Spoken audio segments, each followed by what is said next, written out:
Hello, good evening, everyone. Welcome to Auto Club Speedway for round 5 of the NNR League Truck Series. Here with Expert. This is Blair Patterson. Expert, how are you doing this evening, sir? I'm doing just amazing. Ready to finish out this Western sweep here that we have that we've been on for the past couple of weeks. We have Phoenix, had Vegas, and now finishing off here at Auto Club. A lot of fun racing here tonight. We're already seeing it out here in practice.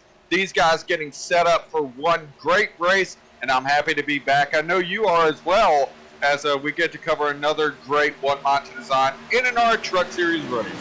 Yeah, absolutely. Been sitting here watching practice for a little bit. Times are looking fast. These trucks are looking fast. And I know I talk about it every week, but these paint schemes, holy cow. We got some really good screens out here tonight. Oh, you're certainly right. There's one that we got to talk about, though, and it's from the boss's mouth, not ours. I know he may be a little bit upset, but later I think I see some smoke out there on the track. So you'll get that reference in a little bit, ladies and gentlemen, for those who don't already, but we'll be sure to check him out in a little bit. But like you mentioned, though, a lot of great schemes out here tonight from some of these guys. If you want one of the schemes like you see out here on track, be sure to go check out our friends at One Mind to Design on Twitter. It's spelled just like that, One Mind to Design. Look them up on Twitter and go over there and show them some love. See if you can get a quote on a possible paint scheme. They do a lot of great work, as you can see here. Yeah, there's some really nice ones out there tonight. Guys switching it up a little bit. So might be a little bit difficult for us, but I'm up for the challenge. How about you? Oh, certainly. You gotta love it. Every week you gotta love these guys going out there and putting on a show and looking good while doing it. So I mean, if you look good, you race good. At least that's what they say. Exactly. Look good, feel good, race good. I think that's a proven fact. I mean, maybe. I still, whenever I go racing, these guys make me look good, but obviously my skills on track don't kind of match the paint scheme at all. Got a quick look at Quimby there in that 36 Camping World truck. He's even got the yellow wheels on there to go with that Camping World paint scheme. So that looks good. Looking at Enrique Canones there, looking good. Definitely, and a lot of these guys, you can see, got to shout out Enrique's paint scheme. He is sponsored by his own, or the racing that he is a part of, Cold Dog Racing. A lot of guys in here are affiliated with that team as well. So Cold Dog Racing, obviously, giving themselves a little bit of promotion out here. You got to love it. Yeah, absolutely. And if you're looking at the times across the top of the sheet, no surprise to what we're seeing up here in the top 3. We see Nicholas Roman, fastest one again in practice. We've got Nick Trader, who's been fast week in, week out here. Paul Irvin, 3rd fastest right now. Drew Trader up to 4th, and McQuaid sneaking into the top 5 for practice this week. You see anything out there kind of interesting a couple times? Well, I mean, Drew Trader, of course, we haven't necessarily seen him move into the top 5. He's up there sitting P4 as far as times right now. And then McQuaid over here in P5, he's steadily been getting better. No surprise to see him in the top 5. But definitely it's nice to see him steadily improving, and he's been able to make his way up there with a pretty fast time. Maybe we'll see him put that 77 in victory lane. Yeah, that'd be cool. We'd see yet another winner here. So that would really shake up the points standings. So that would be really exciting. Auto Club, kind of an interesting track, 2-mile track. We got a hype video coming to lay out all the details for you, of course. But kind of different racing than we've seen so far. Might see a little bit more pack racing, like we saw at the beginning of Vegas, and it might not string out as far as it did at Vegas. And right now, out here in chat, I'm not sure if there's a way we can troubleshoot this. Blair, they're saying that you're echoing a little bit. But as we still focus on these guys out here on track, I'm waiting for this special this one special driver to go ahead and make his way out here on track. So I'm waiting for something. I know a lot of the guys that are a part of the league have been joking about it for the past week now. So we want to have a little fun up here in the booth. But right now as we still head throughout practice, of course, got the hype video set up and everything. We'll wait till the drivers meeting starts for these guys. But right here, and we've already seen there on stream a little bit, I believe the 21 it looked like of Litzenberger went around on the back straightaway. We saw and we've heard a few guys mention how treacherous this back straightaway and off of turn 2 can be. Yeah, definitely going to be a little bit difficult for these guys, especially when it comes to being loose here tonight. These guys here, they're going to have a little bit of a handful coming off the corners. These trucks seem to get a little bit loose, a little free, so it's going to be a lot of fun. Also, Chad, let me know how the echo is. It sounds better on my end. I just switched it up, so let me know how it sounds out there, Chad. I have you clear on my side, so I think yep, out there in chat, Dilt saying sounds good, buddy. Nice. Look at that. Fixed it on the fly. Boom. Gotta love it. On the fly, you gotta do this. Out here, I see you looking at our good buddy, though, old Grandpa Cody out there. Oh yeah. Grandpa's got a new paint scheme out there tonight. Still in the 24, of course. Number didn't change, but the paint scheme did. Trying to take a good look at it there, see what he's got. Cardwell's got that Budweiser paint scheme. Bane staying in that same 16 one-minded design paint scheme. Looks like Batman on the hood there, or it could be Bane. One or the other. Same difference. Exactly. About to say, I've never been a DC fan. Go ahead, hate on me for it.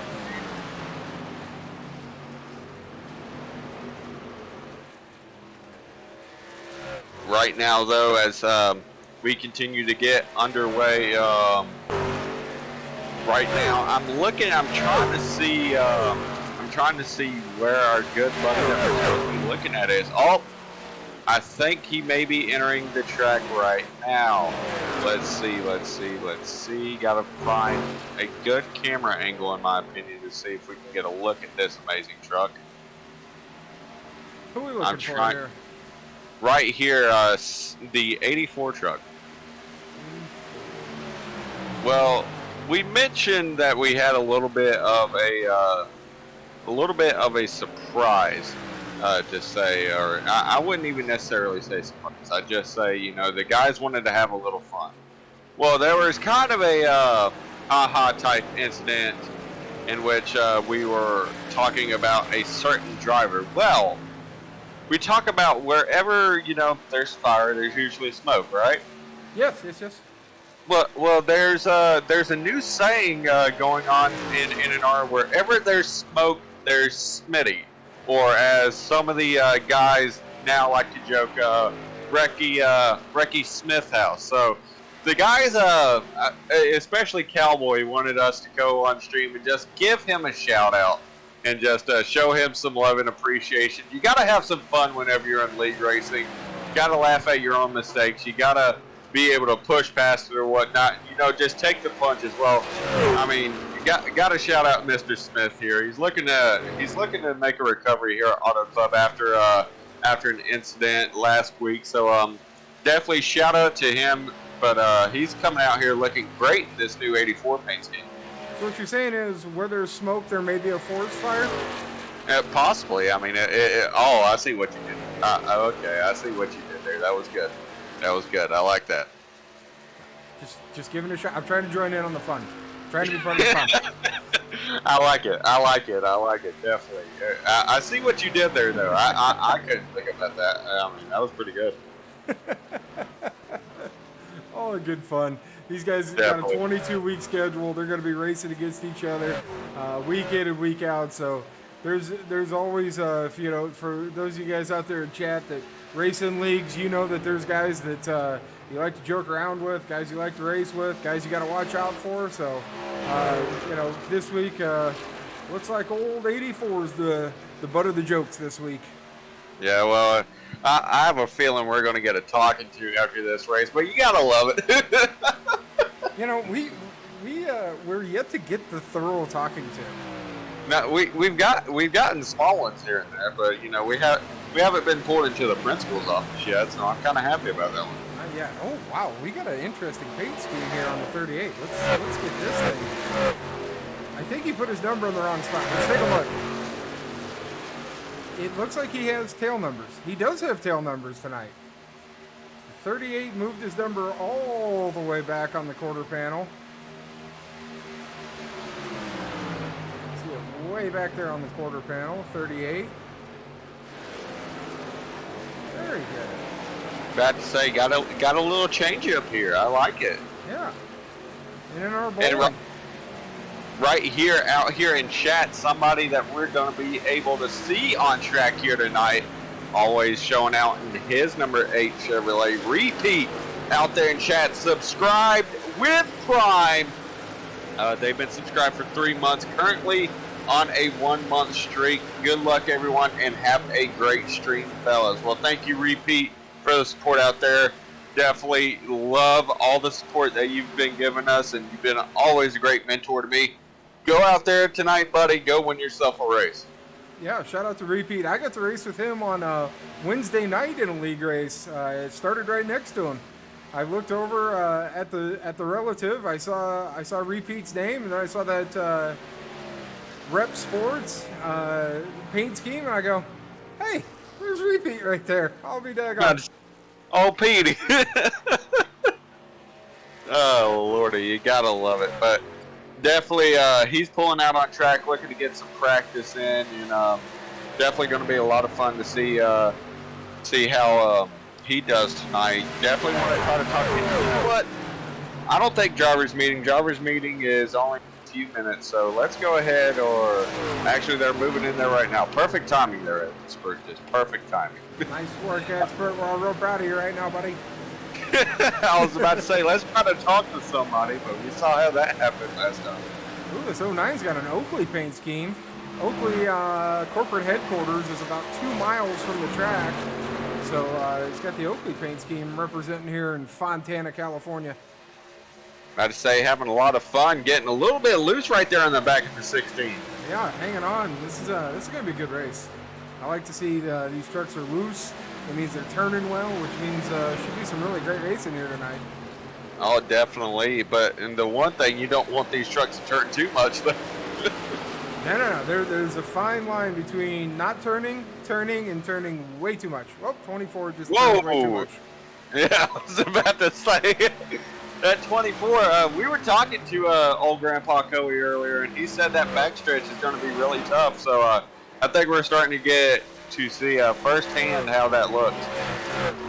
Yeah, there's going to be a lot of car control needed here, a lot of truck control needed to get these vehicles off the corners. So, and to keep the speed, you know, you don't want to get out of the gas too much. This being such a big racetrack, you want to keep the speed up down those straightaways. But then again, the tires have to be in the track. That way you don't spin out. Definitely. Well, right now these guys still out here for practice. Only a few more minutes until they should be going in for the drivers meeting. They're all in general right now for it. So I'd assume sooner than later this drivers meeting is going to get underway. Yeah, shouldn't be long. Looks like Paul Irvin's diving off, and he's on his lid. Paul Irvin. Well, that's one way to maintain pit speed. Yeah, he was trying to knock the roof number off of it. Looked like he was pretty successful. Good news, it's in practice. It's not going to hurt anything. He'll be good for the race. I mean, that's one way to take the weight out of the truck. Gotta love it. Gotta love it. Lewis Jr. in that purple and silver 69 there. Looks like Paul has put his truck behind pit wall somehow. That's it's a good place to work on it. Definitely. Well, right now, these guys continuing to continuing to make laps here. What is the toughest thing in your time of racing here? What is the toughest thing in your opinion about Auto Club? Managing tires is going to be the hardest thing. Managing tires, managing fuel. You know, same thing you see at a lot of tracks. I know we talked about this at Vegas. We talked about it at Atlanta, the managing of the tires. It's just really crucial because here at Auto Club, you feel like you can drive it really, really hard. And sometimes that gives up tire wear. I still hear a bit of an echo. Let's see if I can adjust that just a little bit more. Maybe right there. It turns me way down.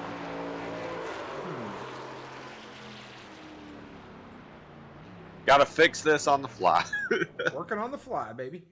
Working on it. Looks like we're right now, driver's meeting time. Yes, sir. So right now, while we're in driver's meeting and while we're trying to get this fixed, ladies and gentlemen, we're going to throw you to our regular, I can't even talk right now. Regularly, you know what? We're throwing you to the hype video. I can't talk right now. I know Blair's trying to fix it so he can talk clearly on the stream. So while we're getting everything set up, go take a look at our hype video and we will be right back.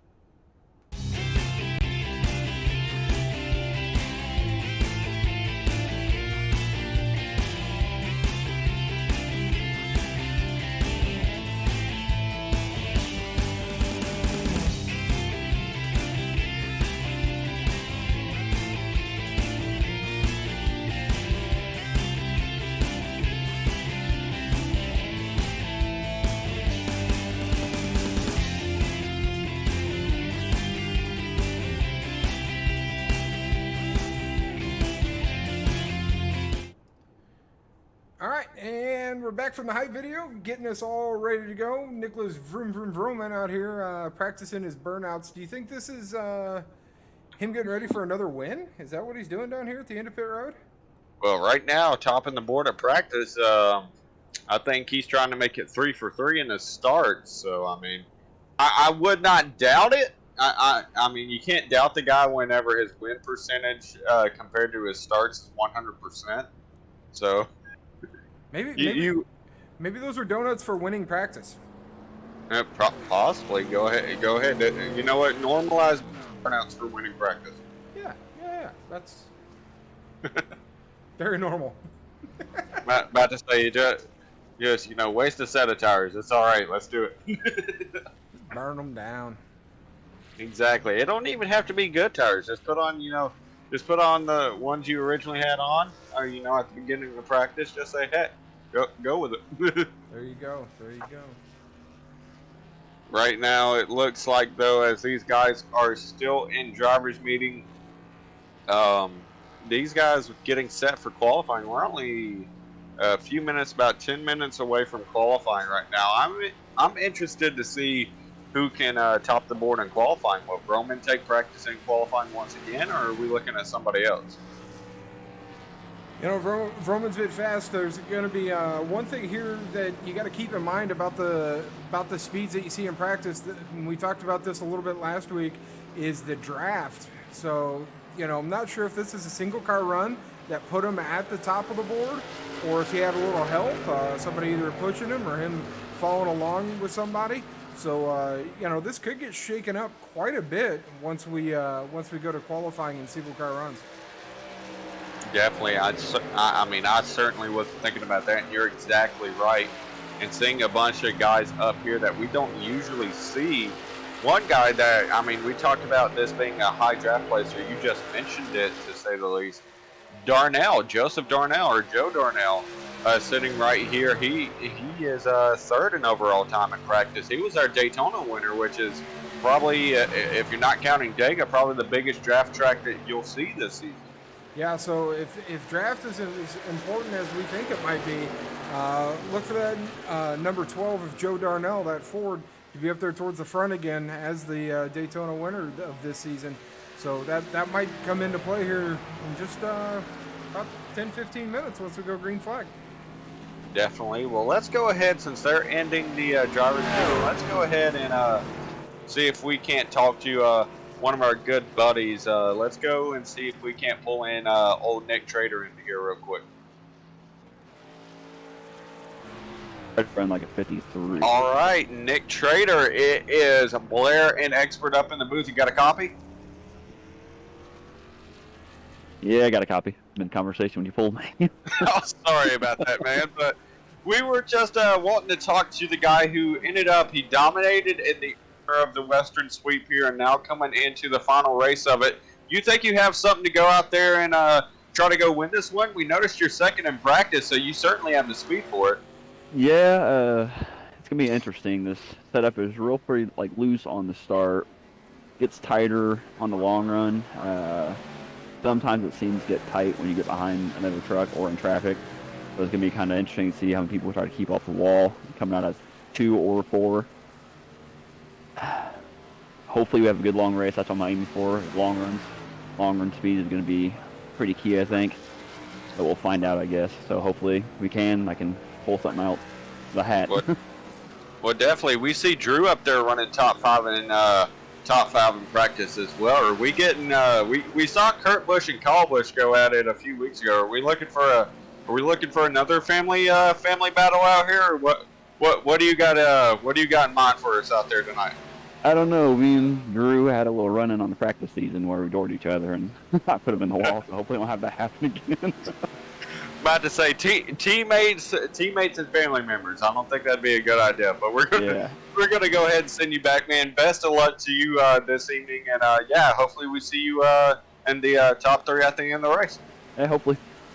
All right, let's see where we can move to back to race room 1. There we go. All right, so go ahead. We're already pulling people out of mid conversation. I kind of feel bad on that one.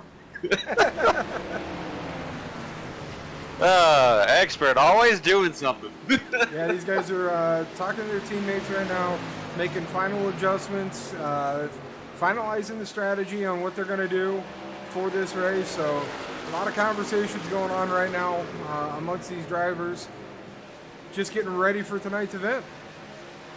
Oh, certainly. And right now, let's say you want to try to go out here and talk to somebody else. Yeah, who are you thinking? I'm not sure. Go. We're looking through the Discord. Let's look at some names. We could pull in Mr. Anasagok probably. Mr. Darnell. You know, we actually talked about him. We haven't talked to him, but we just got done talking about him. He was the butt of the joke earlier. Let's go talk to our good friend, Mr. Forest Fire Smith over here. Let's bring in old Smitty. All right, Smitty, it is Expert and Blair up in the booth. You got a copy, buddy? Smitty, you got a copy?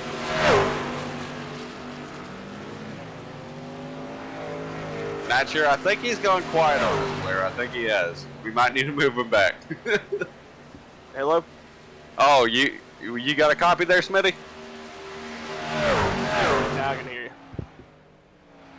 All right, man. It is Blair and Expert up in the booth. How you doing, man? Doing good. How you? I'm doing just fine. You were kind of the butt of the joke over the past week or whatnot about an incident at Vegas, and now you're coming into Auto Club. The guys have been messing with you a little bit. They kind of dragged us into added to the joke up here on the broadcast booth. But how do you look? How do you look coming into Auto Club and trying to see if you can get a little bit of redemption after being at the expense of everybody else in the field for the past week? Yeah, I feel good about tonight. Hopefully to avoid the wrecks, the smoke, everything like that. I see smoke and we'll steer away from it, of course, this time. Car felt pretty good during practice this week. We'll see how it goes. I'll be starting from the back in this race. Well, even though you're starting from the back, definitely we know that you'll be able to make your way up to the field. And right here, some of the guys out there in chat are already joining in. Good friend NNR Cowboy saying that you're out here tonight looking for smoke. And then Racing Fan Zero says if you see smoke, smash on it and smash everything. Yeah, I ain't gonna smash on it this time. Well, definitely. Good luck to you tonight, man. Thank you for just including in on the joke. Thank you for being chill with it, though. Oh, it's all good. But definitely, we're going to send you back to the Carroll only green room. Good luck tonight, man. Thank you. All right. It's always nice when the guys are chill with the joke. You gotta love it. Yeah, absolutely. That's it's good times, good fun. Seeing some bump drafting going on down here with the 95, the 22, and the 69. Down here, it looks like turn 3 and 4. So it's a really good close race it here. Looking forward to this event once we get it started here in just a few minutes. Definitely. You're seeing what could be some of the action we see here tonight. This track, especially on the straightaways, can run a lot like a plate track. The corners are very technical, though. I'd say reminiscent of Michigan, maybe? Could that be the best comparison? Yeah, very similar track, Michigan and Auto Club Speedway. Very, very similar. Takes a little bit of paying attention to in the corners, making sure you're not getting too loose. You know, Daytona and Talladega, you know, tracks like that, big tracks like that, you don't really have to worry about getting loose. You can just stand on it. It's going to stick. You'll be fine. Michigan and Auto Club, like we have here tonight, definitely going to have to pay attention to all your inputs. You know, your throttle and your steering and all those things. Make sure you can carry that speed down the straights.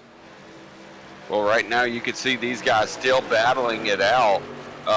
Contact already, and we've seen near 3-wide racing. Could we expect a lot of 3-wide, maybe even 4, 5-wide racing whenever we are on restarts down this back straightaway? Yeah, back straightaway is going to lead to some good 3-wide, maybe some 4-wide action. Front straightaway, definitely a ton of room for 3 and 4-wide. You can run all these lanes up here on the track. You see 4 or 5 lanes up here on the track. Also, that apron's not a bad place to run here once the green flag drops. Well, right now these guys still showing out here on practice, less than a minute away before we switch over and go qualifying. And you know, I think I was going to wait till qualifying. Actually, we'll end up doing that because you mentioned the single car runs. Right here, out here in chat, Cowboy says he's thinking about making it 6-wide. 6-wide.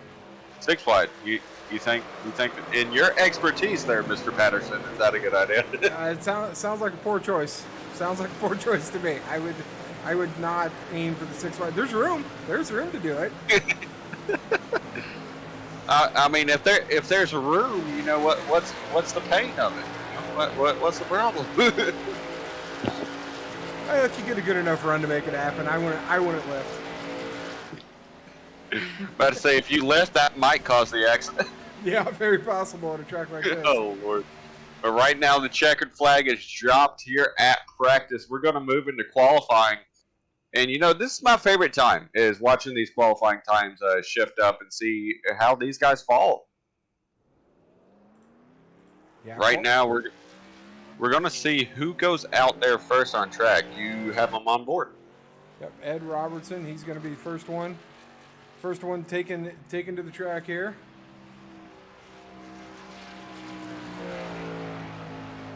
That 64 Ford, we've talked about Ed here. Been super consistent all year long, so expected to see a good qualifying lap here out of Ed.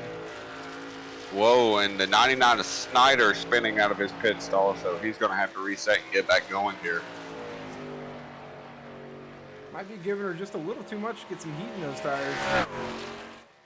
I say, got to get a little excited for this one.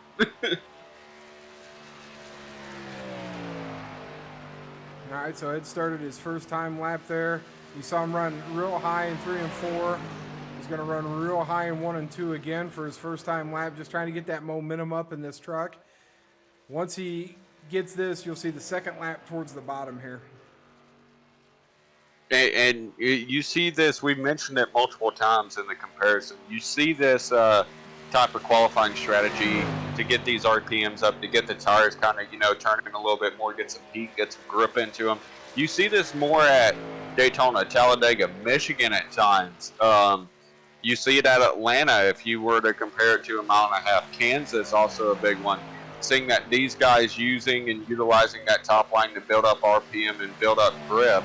at these high draft tracks. So definitely no surprise to see this type of strategy here. Yeah, so here's his second lap up to speed. Brings it down to about a half a truck width off of the bottom line there in 1 and 2. Horn right now the fastest. Jeremy Horn in the 81.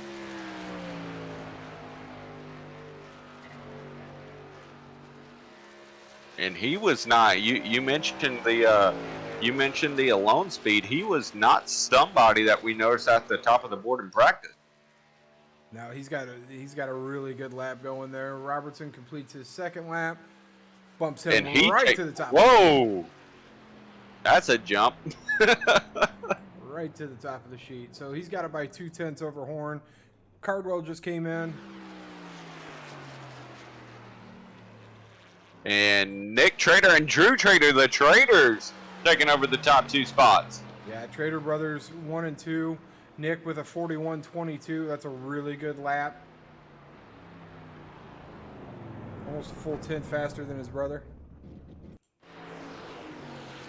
And right here we're seeing McQuaid and Darnell right there as well. They're sneaking their way up into the top spots. Right there, Anasagok moving his way up to 3rd. Yeah, really good run there. Anasagok, you see Robertson in 4th. No surprise there. These guys are fast week in, week out. Definitely. And for those out there in chat, if you want to see more of this great NNR action, we're going to see these guys go green here shortly. Be sure to go out there and follow here on the XR Network, and go share us out as well. Let your friends know what's going on here. Definitely be sure to join the Expert Racing community. You do not want to miss out on any of the great action you see here. Also, go check out our friend in the booth with us here as well, Blair Patterson Racing, after tonight's action. You don't want to miss it. And if you want a driver's point of view, pull up also, look at our good friend old Pete as he looks to stream here tonight, stream his point of view. Yeah, that's usually a fun view to watch as well. You get the in-car cam of the whole race, riding along with repeat, so that should be a lot of fun as well. We got Nick Vroman, ran a 41.11, so he carried that speed over for practice. Surprise. Yeah, carried that speed over for practice. Really good run there. Well, right now, it's time for the usual throw Blair under the bus. Who you taking? Oh, boy, it's time for that already? Yep. Whew, that's tough. Ooh, Cowboy, pretty good run. Got him up to 11th there. Man, geez Louise, who do we pick? I wasn't prepared. Was not prepared for this. I know. I kind of hit you out of nowhere with it.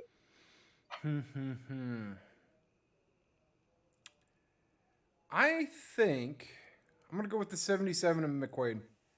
You got McQuaid being a first-time winner? First-time winner, 77 McQuaid. First-time winner. Well, definitely. I mean, I can respect that decision. I love the pick. He's steadily been improving. We talked about this previously, how well he's been able to improve and stuff like that. But I kind of, in the back of my mind, I've had a certain idea about today's race. We've seen a lot of great performances this year. We've seen, guys, pretty much try to make their way into standing out, or, some guys try to pull back a little bit. Well, right now, looking at our point standings, he's had a dominant performance. He's, he's our current points leader. He has the best average finish right now out of all the guys that have made all the starts. He has the best average finish. I think Nicholas Trader sitting right there in P2. He's got his brother up there as well. So he's got some teammate help. And whenever he's had another teammate up there just as fast as him, he's been a very good truck. So I think that that 56 and Nick Trader, I think he could be that one going back and being our first two-time winner here in NNR. Our second two-time winner in NNR. And that's a really, really strong pick. That 56 Chevrolet has been fast week in and week out. Nick's been doing a great job so far in this series. So that's a really, really good pick. I like your pick a lot. I'm about to say, hopefully I won't have to send him. What's that thing we have? A bag of fudge M&Ms. Hopefully, I won't have to send him some of that Yeah, afterwards. fudge brownie M&Ms. Anna Sagak's not running that paint scheme. He's back in the Target paint scheme for this race. I think the Target might have been the entire West Coast swing. Well, no, it wasn't the entire West Coast swing. He started it at Vegas, and I think he's thinking about staying with it because last week was the first time he did not DNF in that truck. Ended up finishing top 3. That's right. And we didn't pick him, so that might have something to do with it. That might do it. One week we need to end up picking him just to see if it's the scheme or if it's us. That's a good test. We'll wait for that for a couple weeks. We'll give it a couple weeks to simmer. Yeah, we'll just let it set in. I mean, we got Watkins Glen being our first road course coming up next week, and then we have what turn 4 at the Tricky Triangle of Pocono the week after that. So, man, that's 2 really hard technical tracks coming up for these guys back to back. Got a road course and a 3-turn triangle. Whew, it's gonna be a tough couple weeks coming up. It is, and I'm not even going to mention what's coming up after that one. Oh man, I haven't looked at the schedule. I don't know. It's gonna be a surprise to me.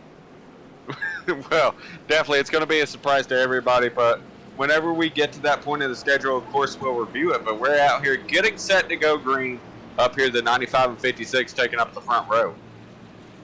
Yeah, you see the 95 there.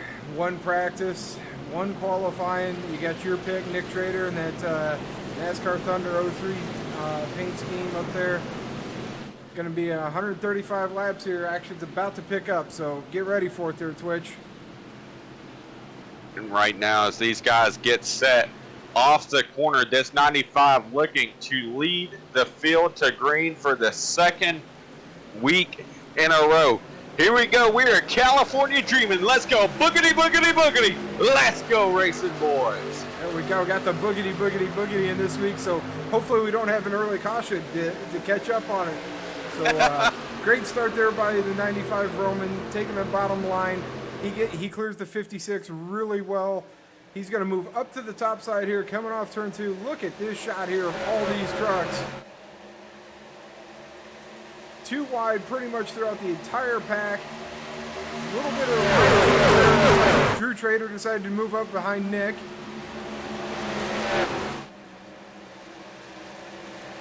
And right here, you can see these guys starting to fan out different lines all over the place. A lot of guys looking for every bit of track position, but Nick Trader all over the back bumper of the 95. Yeah, he's right there at the back door of the 95. Let's see if he decides to make a move here going into turn 1, or if he's just going to stay in line with him. Trader's going to take it to the high side.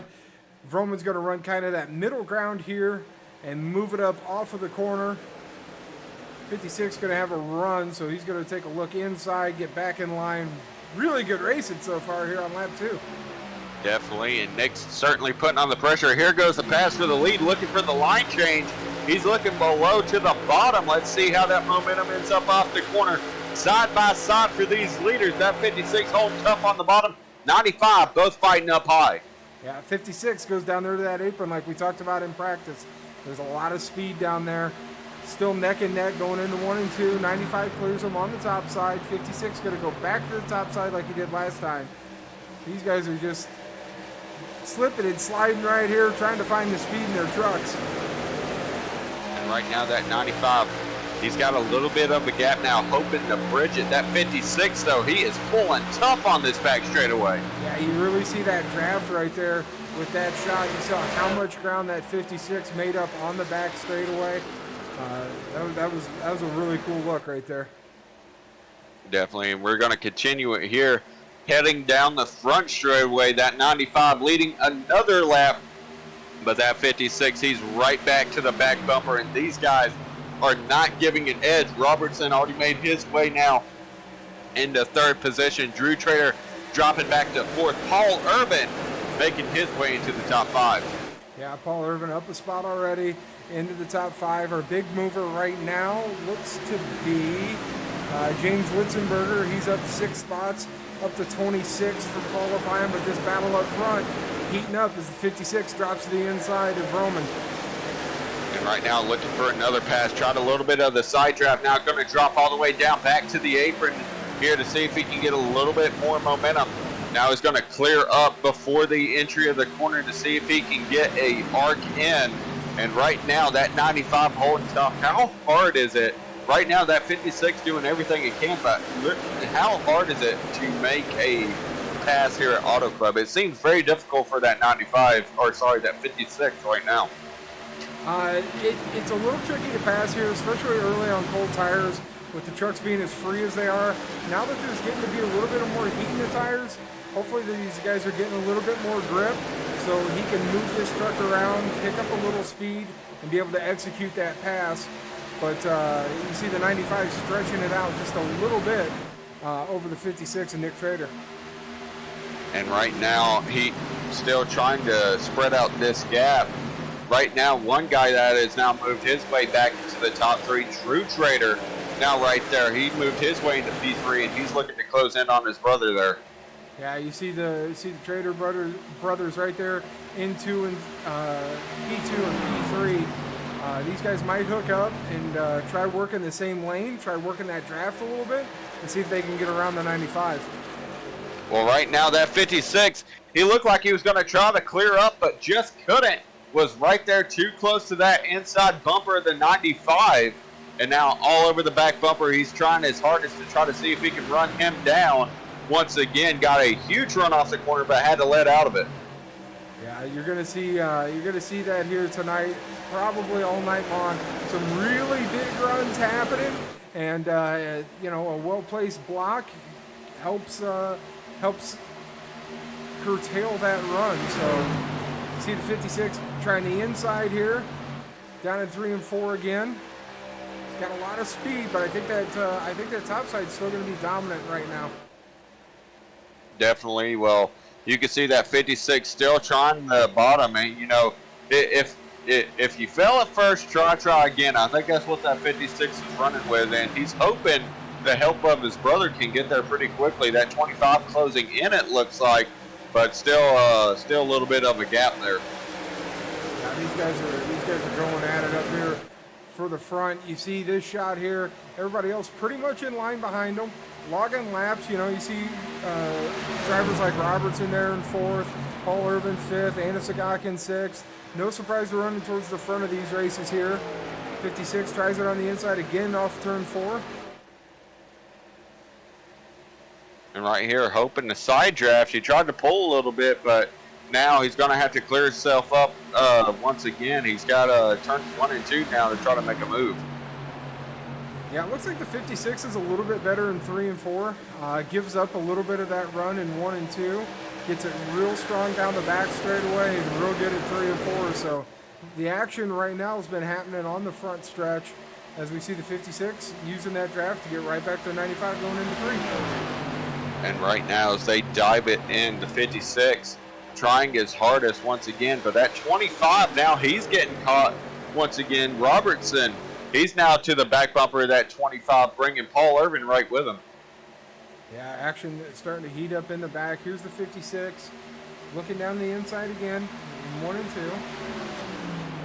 And I think this is the most side-by-side he's been going into 1 and 2. This could end up being good for the guys behind him if these guys stay side by side. Yeah, that's the best the 56 has been in 1 and 2 there. If his brother would move down just one lane to help him, I think that would have given him the push to get through 3 and 4 right here. But Nick's been really strong in 3 and 4 so far, so let's see what goes on here. I realize both their names are Nick. Right now, he's going to be able to hold on a little bit. This may be the first he gets the lead at the line. The 56 leads this first lap in today's action as he was able to barely nose out that 95. He could be on the point to try to go after the lead as he dives it through 1 and 2 once again.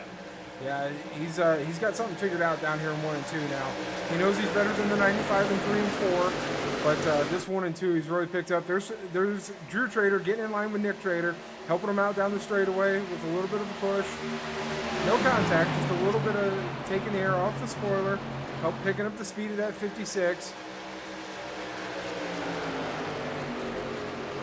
And right now you can see that second pack is closed in, and here comes his brother right here, looking to get to the back bumper. That 95 trying to defend as best as he can. But here we go, the pack is closing in now. You got both the traders on the bottom. You got the 95 of Roman on the top. You got the 64 of Robertson way up the track there. Just working the top side, no problems there. He's just running that top side. Looks like he's got great momentum going down the back straight there as he cleared Drew Trader. And it's a guy looking to the bottom now. And right now the traders have been split up, and now Robertson looking to make his name known here up here at the front, trying to go after the 95 of Roman. And these guys near 3 wide behind them for 2. And right now Roman, he's looking to control the lines here. Yeah, Roman's loving this right now. He knows that the 56 has got a little bit for him, but when he looks up in the mirror and he's seeing 3 wide for second place, that makes him happy. And right here, what's the best line? You talked about how tires are vital here. What's the best line for these guys to be running here at this point in the race? I love this line that Robertson's running right here. He's running the top side, and he's got good speed. That 64 is on the move, too. He's up 2 spots from the start of this race, up to P3 right now. That 64 on that top line is looking really good.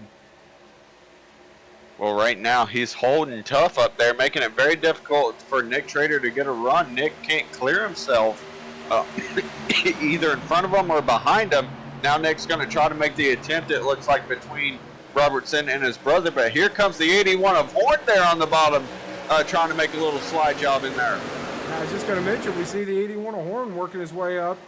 81 of Horn's doing a really good job. We talked about him in qualifying. He's been fast. So 81 of Horn looking real good here early on as we're coming to lap 15.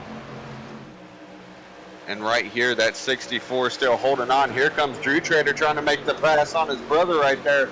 He went low there in 3 and 4. And now these guys are going to be side by side for third, heading down the front straightaway.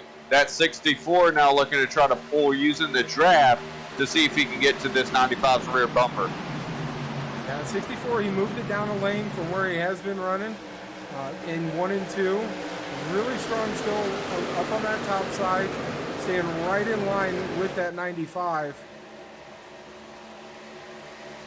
This pack is staying real tight together. Really good racing, a lot of respect being shown by these guys, giving everybody plenty of room. I mean, we're coming to lap 16, we haven't seen any cautions yet, so these guys are doing a really good job with the give and take here early on in this race. Now, most certainly, and as these guys push down to the bottom here, you can see they're all snaking pretty much up and down the front straightaway, and these guys have kind of gotten single file. Right now, looking at our top 5, it's the 95 of Roman, the 64 of Robertson, 56 of Nick Trader, 18 of Anna Sagat, and it's just a hornet's nest behind them, it looks like, in 5th place. Yeah, this battle back here for 5th place really heating up. Looking at Jeremy Horn, Paul Irvin, Nick Trader. Oh, sorry, that's Drew Trader back there. And right here, you can see the rest of the pack. These guys really getting experimental with the lines or whatnot, and they are really trying to find where can they get a little bit of speed to try to help them get up to the front. Yeah, that's the big thing. You know, as these laps wear on, these tires definitely up the temperature here on lap 17, so these trucks are going to be handling different than they were early on. So running around and trying to find the speed is what all these guys are working on right this second. Well, right now, talking about searching for speed, I think the 64 has found some. Now to the back bumper, the 95. He's getting beat a little bit, it looks like, on entry, but he gains so much on exit in the straightaways thanks to the draft and the run that he gets from running a little bit higher.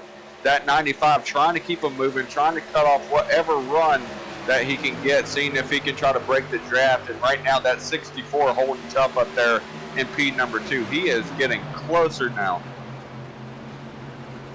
Yeah, that 64 Robertson, we've talked about him running this top side, keeping that momentum up. We're gonna see him use this draft down the back straightaway to get closer in 3 and 4, a lot like Nick Trader was doing early on in this run. Roman's gonna keep it up on the top side.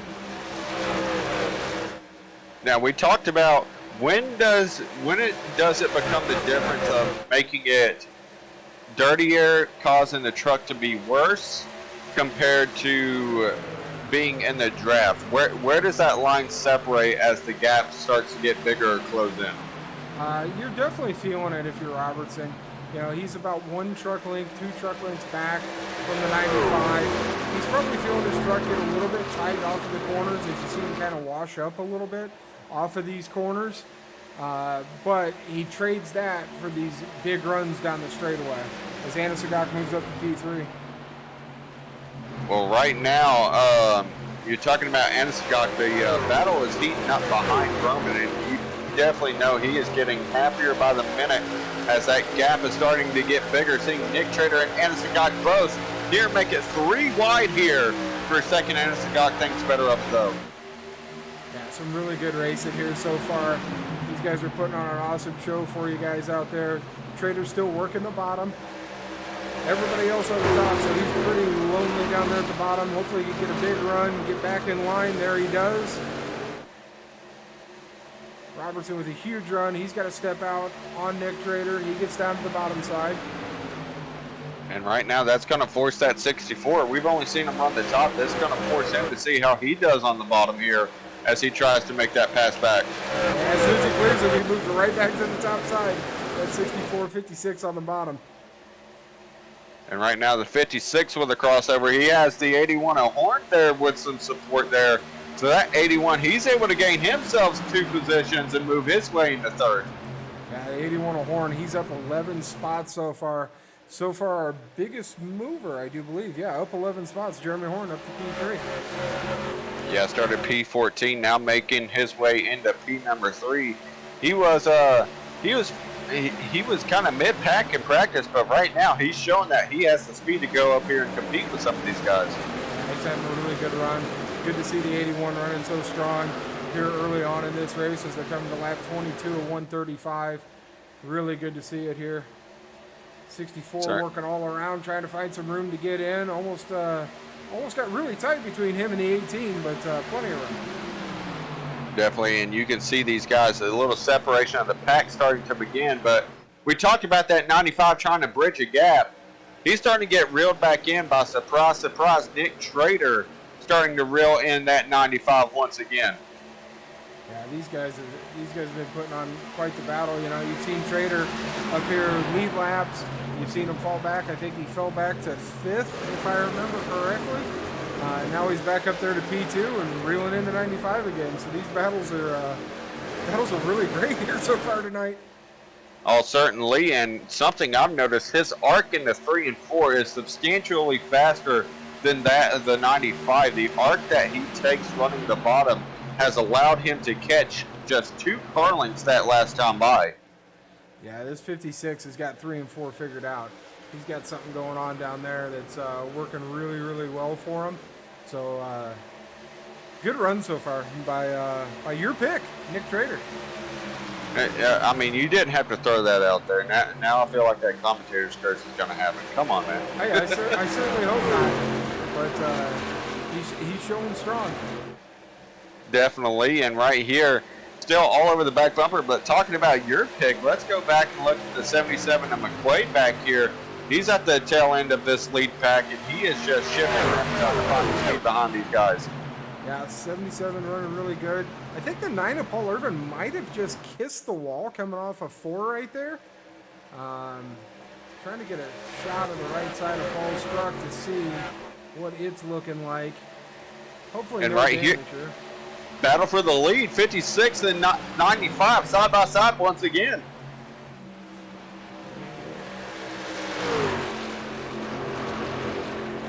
Yeah, 56 working the bottom, 95 on the top. Really good battle for the lead. They've been going at it here most of the race. And these guys, they are not giving up once again. We saw this last week at Vegas as substitute the 56 for the 18. Right now, Vroman is getting a little bit of competition here. And right now, that 56 holding tough on the bottom. He is not letting that 95 gain anything. These guys are doing a great job out here putting on a show. 56 kind of moving up, seeing if he could get a little bit of draft from the 95 going into 3 and 4. Here's a really strong run into 3 and 4 that you've seen him do down there on the bottom.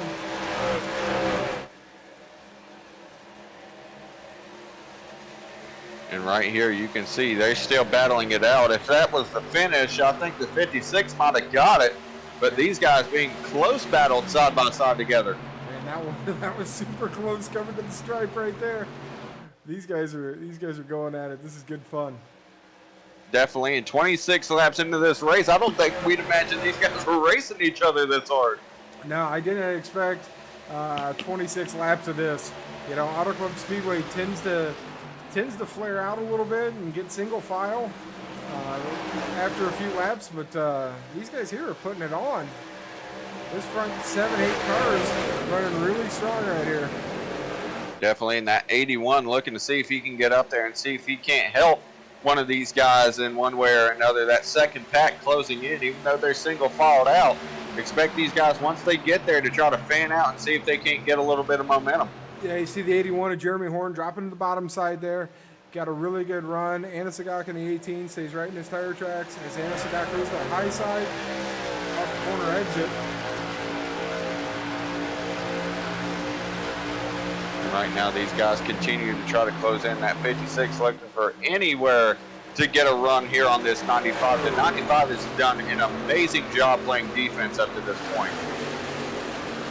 Yeah, he's looking out the windshield just as much as he's looking out the mirror, seeing where these runs are coming from. 95 is doing a great job so far.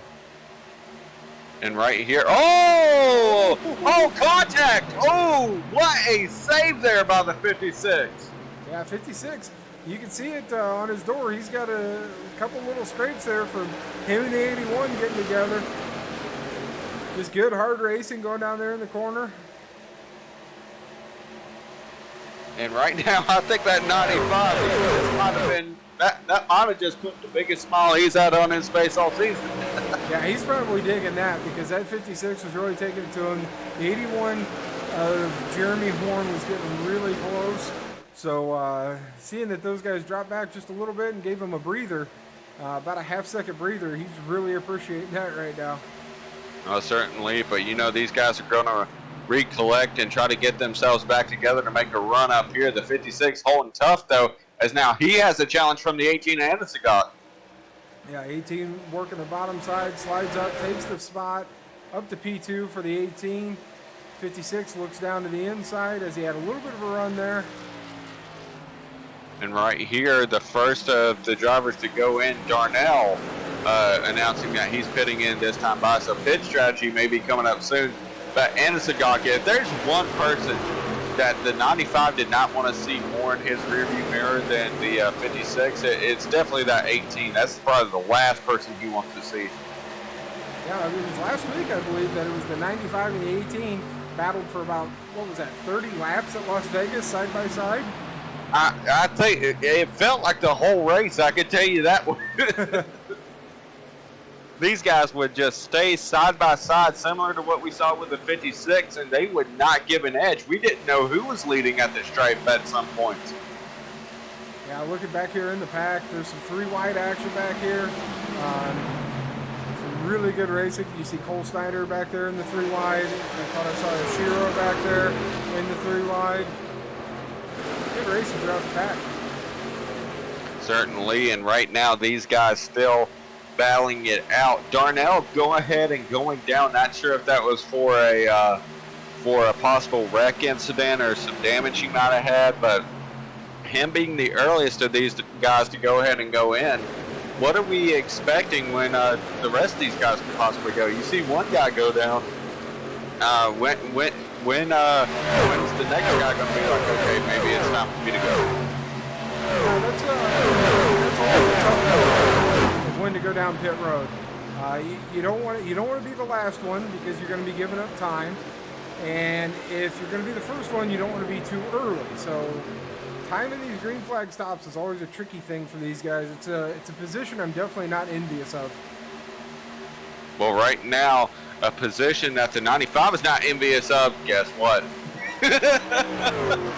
That 18 is right back with them side by side here, 95-18. 95-18 going at it. You got the 64 Robertson right there in tow. Paul Irvin in fourth. Nick Traders dropped back to fifth. But really good battle here. The 18's got all the way up to the back bumper of the 95.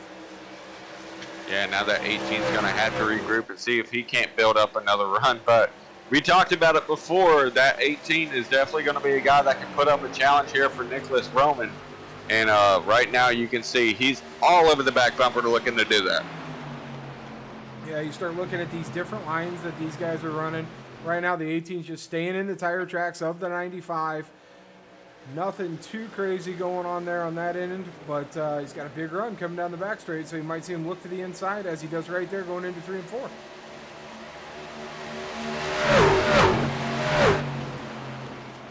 And right now it's going to be all about can he get the run off. Well, right now still holding tough on the inside, but that 95 just gets a great run off the corner and clears himself coming to the stripe. I mean, this 95, I don't think there's anybody I've ever seen this hard to pass. Yeah, he's doing a great job as a leader, running the line that he needs to run, putting his truck, taking lines away from guys, putting his truck in position to stay fast. I mean, his truck's good on the top, good on the bottom, doing just an amazing job so far here. Certainly, and what looks to be possibly the biggest mover of the race right now, Litzenberger. He's up 21 positions of where he originally started. Right now, he's battling with Josh Arnold up here for 10th position. Litzenberger trying to put himself in the top 10. Yeah, Josh Arnold, Litzenberger both having really good runs. Litzenberger, like you say, 21 spots picked up since the start. Josh Arnold's picked up 14 spots since the start. So these guys are moving on up together. Good run for both of these guys so far. Definitely, and right now Josh Arnold holding tough to that P10 position, trying to see if he can go up here and catch these top 9 guys. And you can see the spread between the rest of the field from this backpack to the guys in front of them.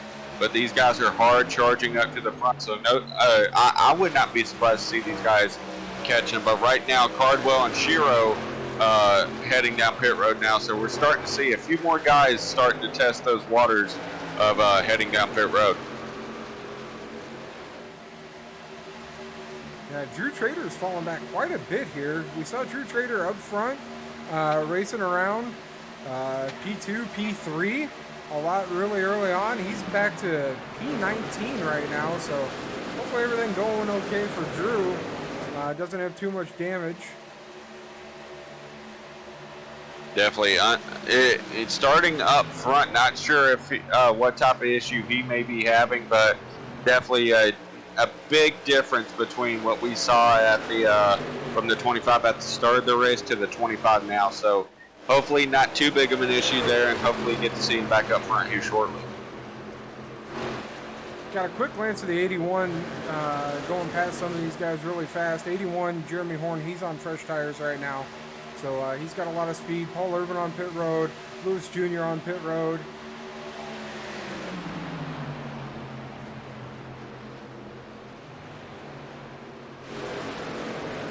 And right now, Robertson, he's made his way into P number 2 now, so he's going to try to make his shot there at Nicholas Roman. We've already we've seen the 18 try his shot. Now here comes the 64 trying to make his. Going to get back up front here so we can see the 64. Now, mind you, that 81. These guys making it 3 wide. That 81 trying to get his lap back here.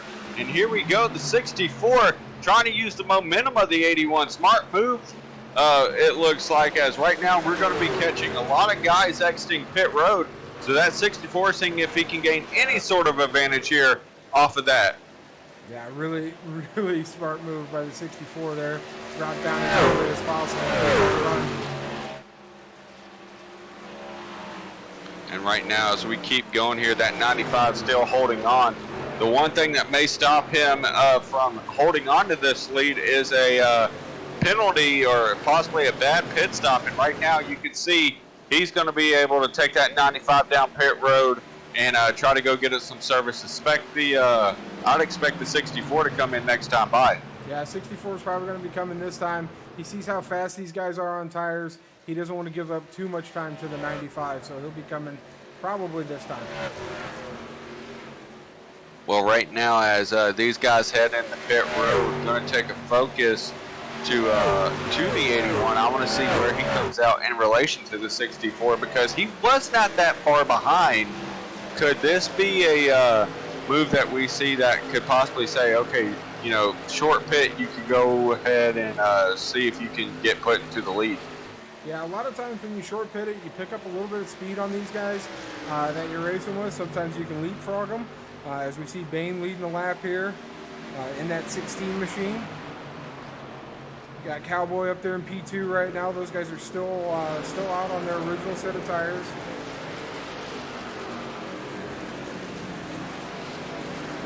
So definitely trying to stretch it. This could play into some sort of strategy that we've mentioned before. So I mean, I'm interested to see how this goes for a lot of these guys.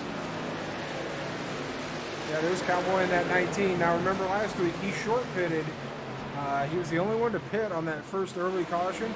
Put him on a different strategy. He had a really fast truck that cost him some spots at the end in that race.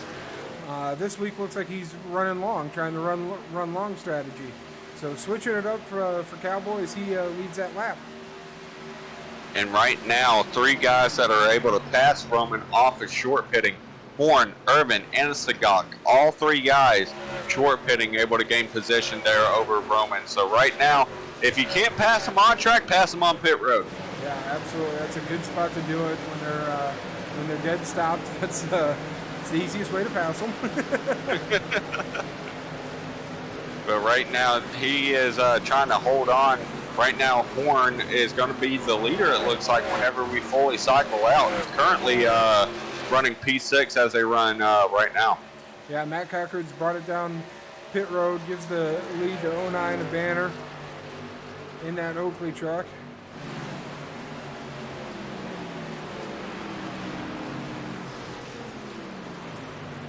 And now Paul Irvin able to pass Horn. That's for a position. Irvin's going to move into 6th spot.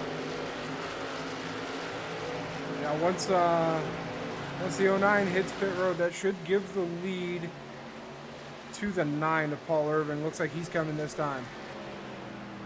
So right now, as these guys go, and right now it looks like the 09 may be out of fuel. He might be out of fuel because he is really slow, really early.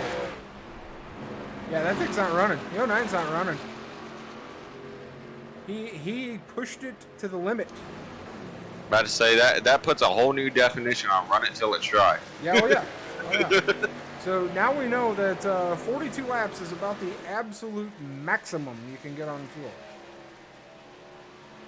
And that's even playing nice a little bit with the throttle. So that 42 lap margin, we'll keep that in mind whenever we get to around lap 84. So now we're looking at Paul Irvin here, who assumes the lead once the 09 goes in for his service.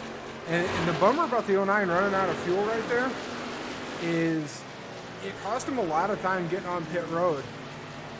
So he's going to be giving up a lot of spots in that 09 truck.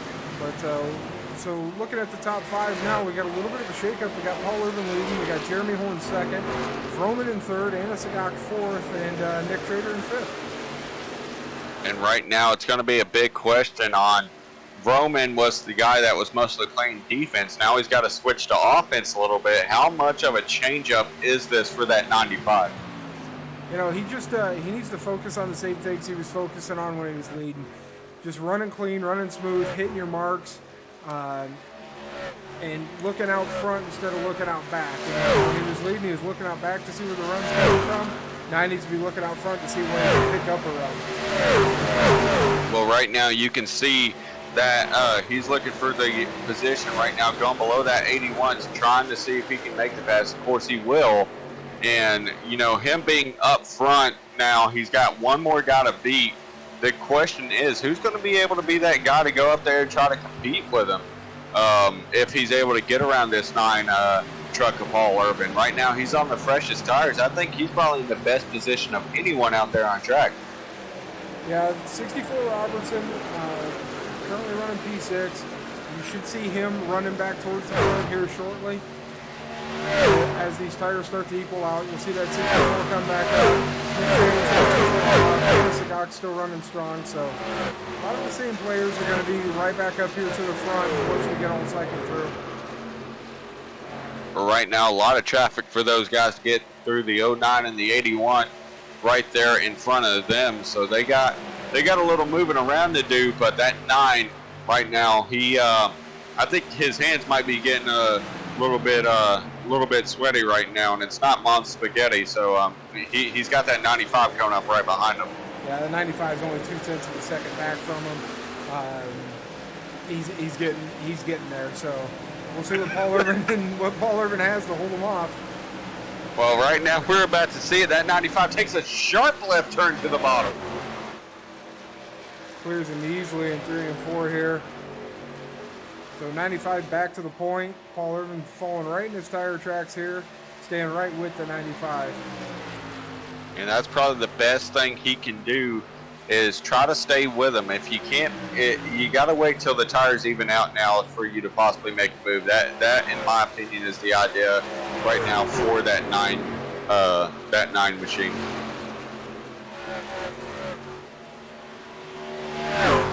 Right now, as these guys head down the back straightaway, though, you can see Broman looking to try to pull away, but lap traffic may play a factor here, though. You have guys on fresher tires behind you, and then you have guys on older tires in front of you. So how do you manage your way through all of this lap traffic and all these guys trying to make their way around you? Well, that's one of the more difficult parts, because you see the 24 here, Grandpa Coey, trying to stay on the lead lap best he can. He knows how fast this 95 is, so he needs to stay in front of him. You can't rely on a lucky dog situation here. You got to stay in front of the 95. Well, right now as he closes in, also another guy trying to catch from behind. Now he's been placed in that situation, the 25 of Drew Trader, and we know he's fast enough to go up here, especially on new tires and race with that 95. Yeah, Drew Trader, unfortunately, a lap down right now. You're going to see him, he's in the lucky dog spot. You're going to see him work as hard as he can to get back up there in front of the 95 to get that lap back. But right now, all over the back bumper, the 9, could this be a position in which we see the 25 try to help the 9 get up there? I think the 25's looking out for himself right now. He knows he's got to go to get that lap back, so. Well, he's certainly battling hard with him right now, I will say that. The 56, Nick Trader, looks like not a lot of damage. You know, we saw him and the 81 get together. Looks like the pit crew pulled out that left side just a little bit on that 56, so he's looking okay. Currently running 4th. And he's trying to make his way up to the 18 of Vanessagok to see if he can't pass them. And you know, right now you're thinking, okay, well, he qualified 2nd. He's up here, you know, running 4th. So, I mean, he's lost 2 positions, but right now he's running where his average finish actually is. So, I mean, this is nothing unusual to see out of Nick Trader, just being consistent. That's what allowed him to get to the points lead that he's at right now. Yeah, he had a really dominant race. So Nick Trader having a really good season. And Sagak working the bottom.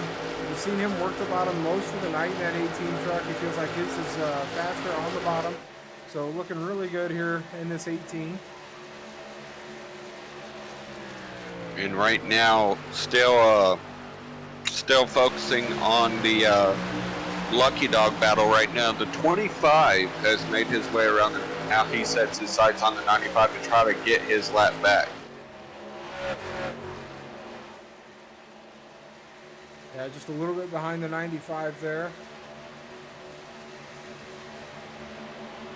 Be nice to see Drew get up there and get his lap back. And as these guys continue to battle out right now, the one thing that I'm looking at is we're just over about a third through this race. We're just past probably about a third of this race. Right now, what's your mindset if you're one of these drivers that, you know, don't necessarily have the speed to catch Roman, but you know, you may have a way to see if you can't get a few more positions. What's your mindset overall? If you're one of these guys that's like, okay, you know, I need to put myself in this position just in case. Are you playing super aggressive? Are you trying to pull back and play a little bit more conservative? A lot of people just say run your race, but what is the idea for these guys right now in terms of track position, but also trying to see if they can save a little bit just in case something happens? What I would be looking at now as a driver, I would be looking at my tire wear. I know how aggressive I ran that first stint. I'd be looking at my tire wear, seeing how my tires held up, seeing if I can push it harder or if I need to come back a little bit on that. Then once I know that answer based on tire wear, I start looking at fuel strategy. How I can be the first guy to hit once you can make it to the end. So that way, you know, you got those fresh tires and you can make up time on these guys as quick as possible. Well, right now, talking about guys that have been able to do that, that 18 now looking to challenge for P2. Now the 18 Anasagak and that Target Toyota has gotten right into the back of the 9 of that CVS Pharmacy Toyota. These guys are going to have a battle for P2 here shortly. Robertson not far behind this battle in that 64 Ford. Definitely not. You talked about it before. These guys looking to close in, and you talked about the 64 being right there. Here comes Nick Trader as well. So the rest of this top 5, excluding the 95 of Roman, starting to get lined up together here. Yeah, this is all happening about 2 seconds back from our leader. So every position counts here. All these guys are paying attention to what they need to do to get in position to win and get as much speed out of these trucks as possible. Well, right now you can see that 9 still holding on there to the P2 position. That 64 coming on strong, though. He's looking to pass the 18 here. Yeah, 64 and 18 going side by side. Off of turn 2, 64 slides up. He takes the spot, moves him to P3. Right now, the 18 instead of pulling the crossover, he's going to try to push that 64 and see if they can't catch the 9 together. Yes, with Nick Trader right there in tow, behind the 18. I mean, I'll give it to you. You called it. These guys getting lined up once again. I would definitely expect these guys to start going at it here in the next few laps, seeing if they can get up there to P2. Yeah, 60. So you see 64 running the bottom, you see 9 running the top. 18 kind of running middle ground there off of the corner. Side by side for P2, 64 on the bottom of Robertson, 9 of Irvin on the top side.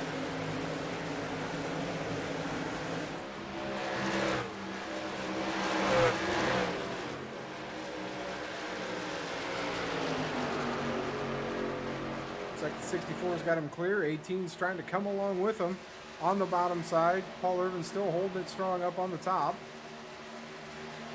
Right now, I want to actually go and shout out as these guys start to go at it for a position. I want to actually shout out somebody. Litzenberger, we talked about him time and time again throughout this race or whatnot, but he has moved his way into the top 10 and is now sitting, of course, now sitting 10th, but he has moved up 22 positions in this race to get to where he's at. Started 32nd, now 10th place. I mean, what a drive by this 21. Yeah, absolutely great run by Litzenberger. Got everything working for him. Everything's going his direction. This race is going really well for him. You know, he picks up 10 more spots and he'll be sitting in the lead. He's already picked up 22. What's 10 more? Oh yeah, definitely. Not, you know, probably the easiest 10 spots to pick up too, right? It's the easy 10. He just needs to get the easy 10 now. Well, Jesus Christ, we're having too much fun up here in the booth. But he's about to go on the attack for 9th, right in front of him, Luge Jr. That's a position for him right there. That's 9th place right there in front of him. And then you have Shiro and Horn in front of him as well. So a lot more positions just directly ahead of him. He may not be done with this charge. Yeah, that 21's been on rails here so far tonight. Good to see a good run coming up 22 spots. That's amazing. I mean, good to see such a great run out of somebody. I mean, I don't like to jinx anybody, and I don't, you know, I usually don't give sneak peeks to who might be on the pole for tonight's driver of the night, but I think we're looking at one right here. Yeah, I think that's going to be a really good pick as he passes for P9, having just a great race. And right here, the 69 is going to come back to try to battle below, but that 21 still going to be holding tough there on the top. Still, I mean, no matter where he finishes, I think that this drive says enough for him here tonight. As right now, that 69 is making it tough on him, though. He's going to pull a slide job and get back in front of the 21. But as the 21 continues to duel it out here with the 69, he goes back to the bottom. Let's check out this battle for second that we had a little bit ago, see how it's shaked out up to this point. Robertson, it looks like he's now made his way into P2. Then it's Ansagot, Trader, and Irvin rounding out the top 5. Yeah, Irvin's fallen back just a little bit. I think that's a tire issue. You know, we've seen the 9 be super fast so far here tonight.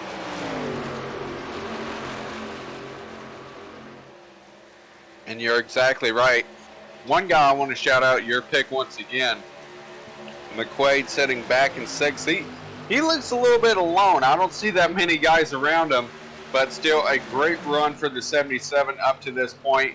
You know, being able to outrun the guys behind him, and, you know, he held on to the top pack for as long as he could until those guys started pulling away. But either way, a great run by the 77. Yeah, he's picking up spots. He's up 2 spots from where he started, up to P6, so really good run by McQuaid so far tonight. Good to see that out of him as well. Definitely. But these guys continuing to battle it out behind them as well. Probably the closest pack outside of this top group. Right now, the 81 of Horn, the 33 of Shiro, the 69 of Lewis Jr., the 21 of Litzenberger. This is probably the closest racing, and throwing a few lap cars there as well. These guys are going pretty much insane trying to get position. Yeah, this is a great pack of racing right here that we found. You know, you got the lappers in here, you got battles for position, you got different tire strategies. You got a whole lot going on right here in this part of the pack. Yeah, and these guys not planning on giving an edge right now. They are just going at it. Right now, that 23, he's getting pressure put on him. Even though he's a lap down, he's got a pass coming from the 69. And here comes the 21 looking to follow. Yeah, Justin Dill's hanging strong here. He's a lap down, working that top side really well. Keeping that 23 up here in the mix. You know, that's good racing there by the 23. Definitely, and now that these guys are around the 23, I could expect seeing them try to hunt down the 2 guys in front of them, Horn and Shiro, both on older tires. That 21 and 69 have caught them pretty quickly now, as now the 21's going to dive it into 3 and 4 below the 69. We've seen this battle happen once before. Yeah, let's see if he's got enough to keep it on the bottom here. We saw him fast on the bottom a few laps ago. Let's see if he's got enough to get it down into turn 1 and 2. Looks like he's got to get in line. And right now, if you're the 21, knowing that the 69 is catching the guys in front of them, do you just sit there and wait for that move to occur and, you know, get a run on them side by side? Or are you the aggressor here? Do you want to be the one making that move? All depends on how the truck feels. Is going to be the big decision right now. If the 69's fast, which it looks like he is, I might just stay in line with him and try to pass the 81 and the 33 in line with him. But if I think I'm faster than the 69, I would be the aggressor. But it looks like the 69's got plenty of speed in it. Well, right now that 21 making sure to help him. He's pushing him through here on the bottom, looking to see if he can help that 69 gain position right there on the 81. That 81 trying to hang tough on the top side. Not sure if it's going to work out for him, as down the back straightaway, the 69 trying to help out the 21 as best he can. Yeah, 69, he's got the 21 in tow as they both shoot under the 81, which is going to bring the fight to the back of the 33 once Litzenberger is able to clear Horn. And right now that 69 was hoping that time by that 21 to be able to clear him. That 81 just had a little bit more momentum that would get him by. So right now the 21 able to get clear, and now, like you mentioned, the attack is going to go to that 33's back bumper now. Yeah, I was going to say, if the 21 struggled to get past the 81 right there, the 69 needs to just go out there and run his race. He can't worry about helping the 21 along. It might be slowing him down, but the 21 did a great job to get around Horn. So now they could go back and focus on getting around the 33 and Shiro. Well, right now that 21 to the high side here over the 69. That 69 might have thought he found something on the bottom, but here comes the 21. Yeah, 21's got big smoke on the top side right there. Going to get a huge run down here into 1 and 2. Cruise the 69 with ease. So he's going to be the one taking the battle to the 33 first, it looks like. And right now, as he continues to battle it out, we noticed the line switch from the 69 and 81. Is that something that could come with a tire run, or what's the idea there? Seeing these guys switch from running mainly the high line to just running the bottom all of a sudden. Maybe he saw the other guy and thought he had speed, so he wanted to try the other guy's line just to see what it was like. There's a lot of head games that goes into racing, especially when it comes to what line guys want to run. So it could have been that, and it could have been tire wear. Well, right now that 21 has bridged a gap, and now he is all over the back bumper here of the 33, and now pit stops beginning once again. Darnell and Shiro, T. Shiro is going to be the first two going in right now. Yeah, this 21, he's all over the back of this 33. With James Litzenberger, he's up 24 spots from where he started. Just an awesome run. Working on P7 right here, so just a great run by this 21. I know we talked about it earlier, but this is quite the battle we got. I'm about to say, we talked about the easy 10. I mean, I was meaning it as a joke, but he's making quick work at the back half of the top 10. Yeah, and the 64 Robertson has run down Froman a little bit. He's cut that lead from about a 2-second lead to about a 1.5-second lead as we're back here watching this battle for 7th.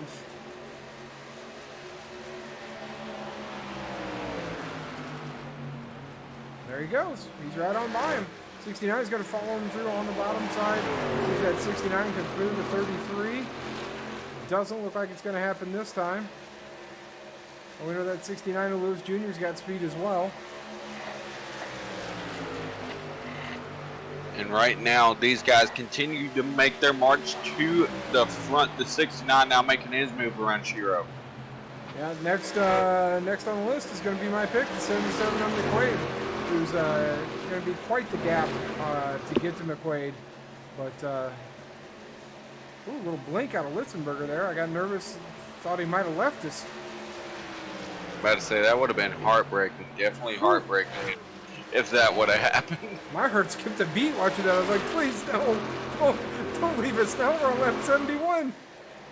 You're having such a good run, sir. Stay with it. I'm about to say, we just got past halfway. Yeah, stay with it. It's such a great run. Right now, another guy I want to shout out, the 99 of Snyder, didn't have the best qualifying run, qualified 29th. Now he's up to 12th. He is our second biggest mover, I believe. Yeah, Cole Snyder up 17 spots in that 99 Cold Dog machine. Looking really good here. Next one in line for him, that's going to be the 81 of Jeremy Horn, as you see him get a run on him. He's got no pressure from the back. The 8 of Repeat is the next one behind him. 23 of Diltz, still a lap down.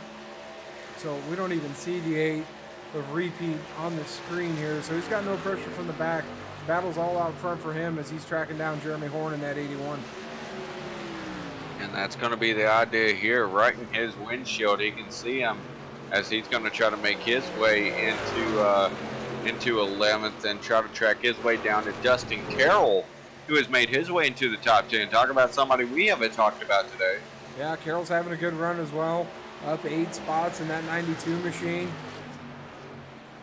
lot of guys having some really good runs. Grandpa Coley having a good run too. He's up 15 spots, up to P21.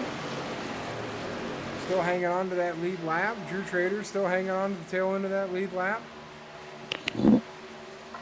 And I don't want to rain on your parade about your pick, but the 21, he is starting to bridge a gap to the 69, and it looks like he's eating into the gap of the 77. And we're coming up on that stop, so we'll be okay. No sweat, right? No sweat. But right now, that 21 still with a great run. I'm sure, I mean, right now he's probably happy with the position. But imagine, you know, if he found his way in the top 5, imagine the excitement there for him. Yeah, he should be pretty happy, pretty proud of himself of what he's been doing so far here tonight. Litzenberger in that 21 truck. Got the 92 of Carroll. Looks like he's coming up on Lewis Jr. here for P8. So he's starting to make his name known as well. He's starting to go and gain a few positions now. That 21, while he's looking at his windshield, may need to start looking in his rear view. As soon as you started talking about, we got pit stops coming up, your pick, McQuaid, and also the other Shiro, our Shiro. Both of those guys are going to be heading down now. Yeah, Paul Irvin also down pit road. So he's coming in a little bit earlier than the guys he's been racing with, as Vroman, Robertson, Trader, Anasagak all stay out on the track.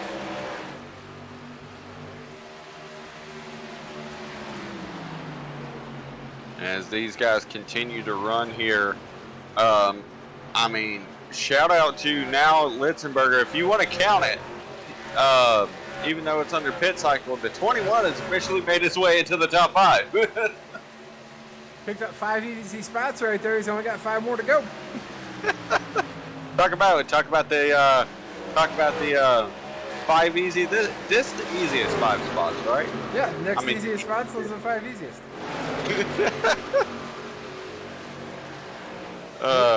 Now making his way into 3rd because the Nick Trader and Anderson got both going down. So, I mean, please stay out long enough to where we can see you lead a lap there, Litzenberger. I would love to see him lead a lap right here, just so we look like geniuses. It's kind of hard to do that, ain't it, buddy? It's a lot of work, but if anybody can do it, Litzenberger can. Oh, you gotta love it. You gotta love it. Oh, he has done phenomenal. I will say that. Right now, I'm just praying, Robertson, Roman, you got one job, man. Just go down pit road. Oh, Lordy. You gotta love it. Right now, Destin Carroll trying to set his sights now on the on Litzenberger, and unfortunately, we're not going to be able to see it. 21 signaling this time by. He's heading down pit road. Oh, he's got another lap in him. We were so close. He's got another lap in him. We were close to greatness. You see the Carroll up there in that 92. You see the 81 go by him. You see the 22 go by him as well. Those guys are on fresher tires. Carroll's still staying out here. He's in P4. He still needs to pit. Litzenberger, Vroman coming down pit road this time. Ed Robertson assumes the lead. That moves Carroll into P2. And right now Carroll looking to try to make his way to pit road. I'd expect him to head in this time by. He's lost so much time already. I would not be surprised to see him head in. Yeah, he looks like he's low on the back stretch here. He's probably coming in. Robertson also signaling as well. So one lap after Roman, Robertson saying, okay, it's my time to go. Yeah, so about a lap difference between Robertson and Roman. That's going to be something for us to pay attention here. We're still going to need another pit stop at least. Yeah, one more. Oh, definitely. And right now I'm interested to see how long does this 09 stay out this time? Does he try to press it and run it dry again? I think he knows his limits, so about to say he's got about 5 laps till that occurs. So. Yeah, we should be seeing him come a little bit sooner than later.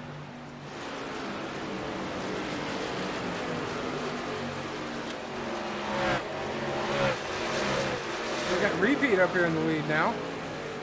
All Repeat, our good buddy. Repeat up here, leading the lap. Matt Cochran running P2, Kobe P3, Smitty in 4th.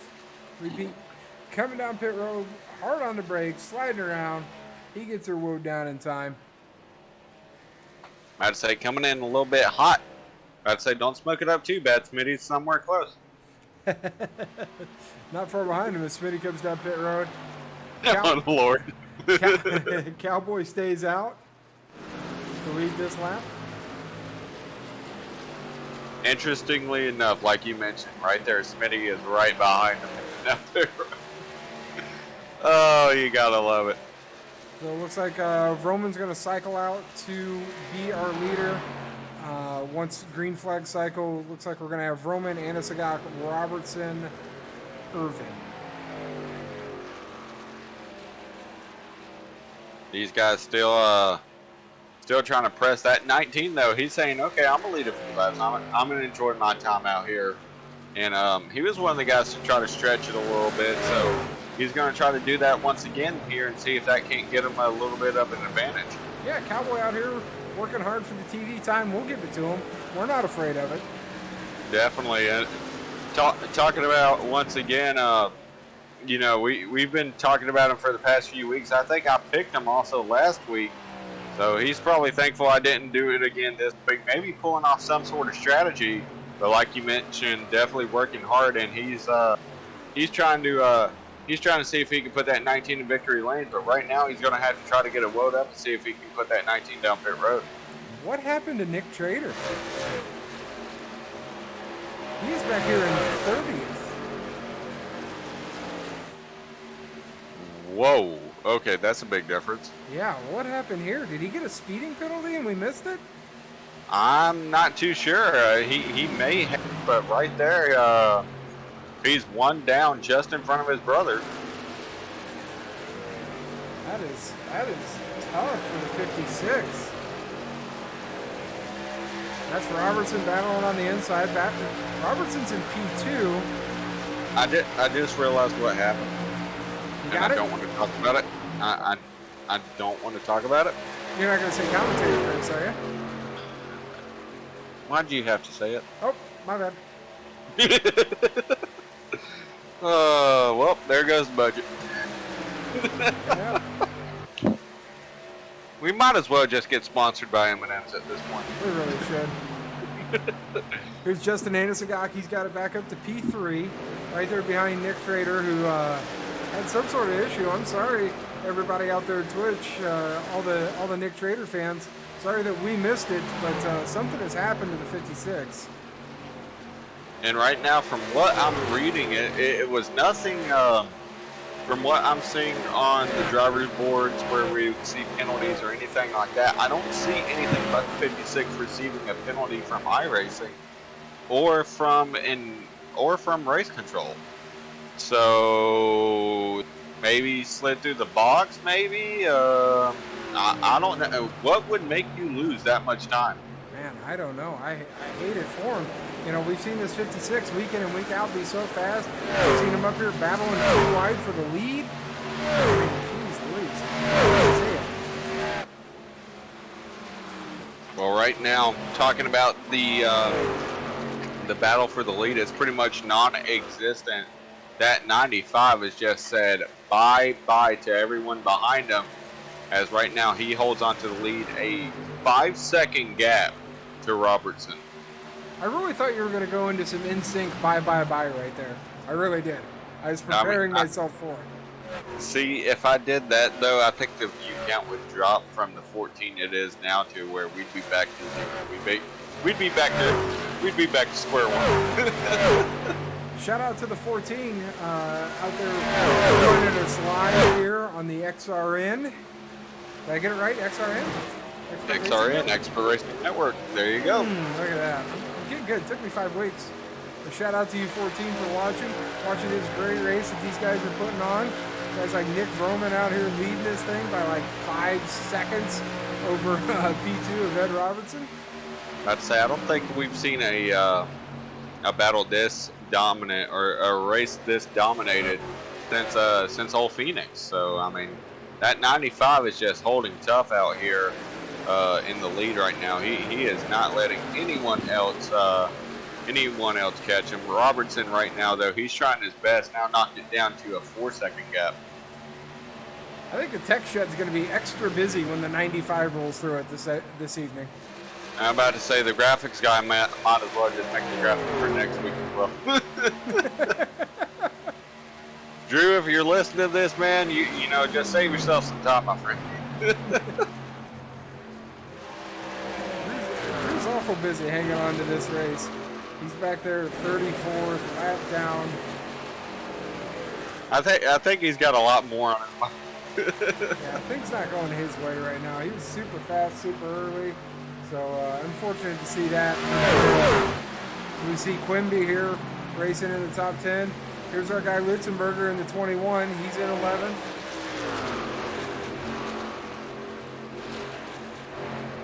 And right now, still a bunch of guys that have yet to fall off right now. I would not be surprised right now. Shiro sitting right here in 5th. Litzenberger, in my opinion, could easily, as long as we start counting down these laps and start getting into this run, I believe Litzenberger can try to make his way back through this field and get up there to Shiro. McQuaid now dropping to 6th. Yeah, I was getting ready to shout out to Lednam up here running 12th. Really good run for him, just on the outside of the top 10. Good run for him so far, but we got a battle brewing right here with looks like Horn, Arnold, and Litzenberger. Yeah, and that's all going to be for 8th position right now. So you can see Litzenberger trying to make his run for it. He goes all the way to the bottom of these guys.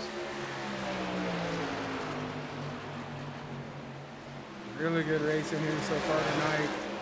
89 laps, not a caution yet. You know, it just goes to show you how great these drivers are, how great this league is over here in NNR. One mind to design, you know, all these guys, everything that they put on week in and week out. 89 laps here, green flag racing. That's just absolutely amazing. No, you're certainly correct. And these guys still having a great run right now. I think the most interesting thing on track, I just want to keep a camera on that 21 just to see how it's going, because right now he's about 19 seconds back, 3 to 4 seconds behind the top 5, and he's looking to try to run these guys down. The freshest tires out of that group, and he's got his sights set on trying to get into the top 5. Yeah, next one up for him is going to be Cardwell and that number 7, that white and red Budweiser machine. It's going to be the next one for him to run down. As you see, he's gapping the 81. Great speed out of Litzenberger so far tonight. Great recovery as well. I think that's the one word we could use for how his how his race day has gone from practice into qualifying now into the race. A great recovery overall. Yeah, 24 spots. That's a heck of a great run. And right now, as these guys continue to spread out, I want to go to the battle here with Shiro and McQuaid. Only a 10th separating them. I want to see how these guys are doing up here in this battle.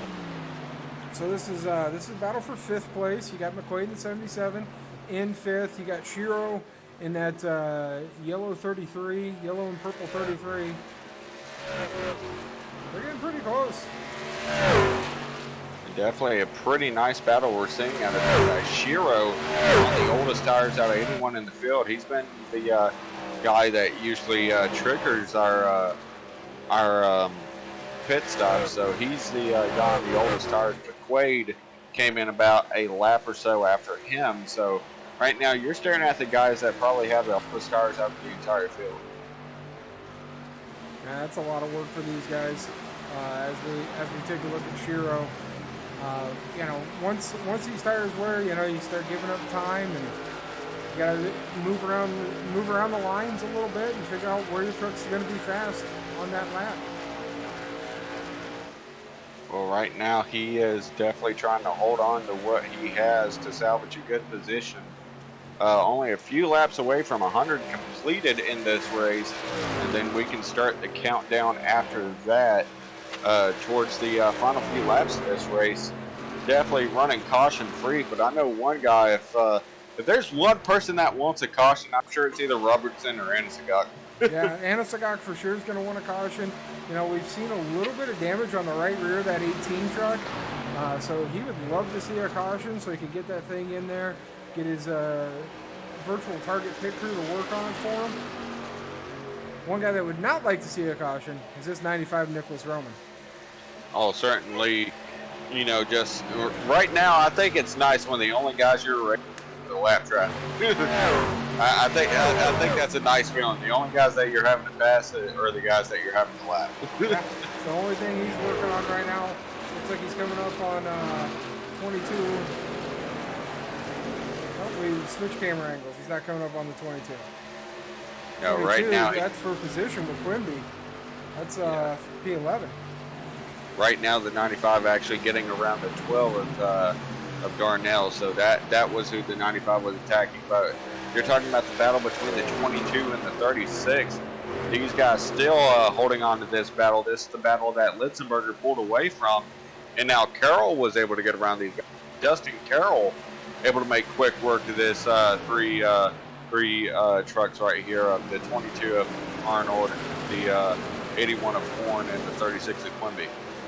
Yeah, Carroll having a good run up to P9 right now. Litzenberger, just to give you an update on the Litzenberger saga, he has gotten around Cardwell and still running down Shiro. Right now, also a little bit of statistic. He's also gained a second on McQuaid as well for the P5 position. So I'm really hoping he is able to make his way up there. I want to see him get another win today. I know we're not supposed to be biased, but I mean the 21. You know, I mean you can't help but root for this guy. Yeah, I got a good battle right here. You got 77 McQuaid. He's passing Irvin. That's for P4. You got Shiro right here behind. He's got a good run on Irvin going down here into 1 and 2. A lot of speed. Looks like Irvin's got a little damage on the right rear as well. I was about to say, Irvin should have fresher tires than these guys, and it looks like he's struggling getting around the track right now. That 77 and 33 both battling it out with him. 77 has to pass. Puts McQuaid in P4. Shiro running the top. Irvin on the bottom. And this battle is, you know, it is nowhere close to being over, as right now the 9 looking to go back to 77. Yeah, these guys are going hard at it. Remember, we still have another pit stop that we have to do. Yes, sir. Right now they will not be able to make it, and, you know, talk about 42, 42, 42. Let's see, let's do some quick math here.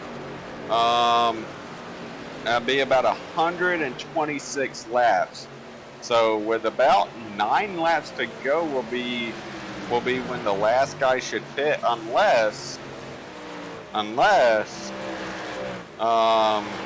know, we have some strategy in which these guys try to stretch it out a little farther than we anticipated. I mean, we've seen probably the farthest these guys can go is lap 126, but I mean, could there be some surprises left for us? Yeah, we're starting to get in the window right now.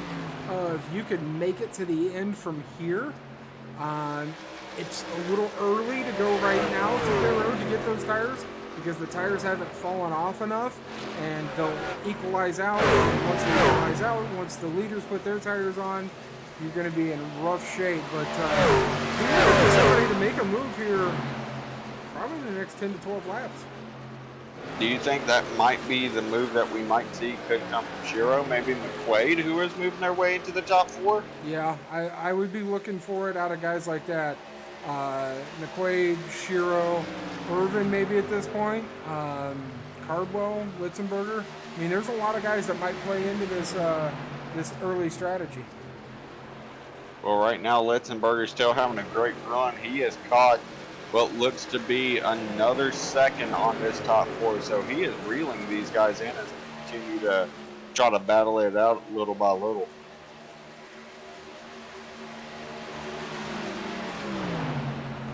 Yeah, the fight that Shiro was taking 2-9. He's fallen back just a little bit here. Irvin holding on to 5th, Shiro holding on to 6th.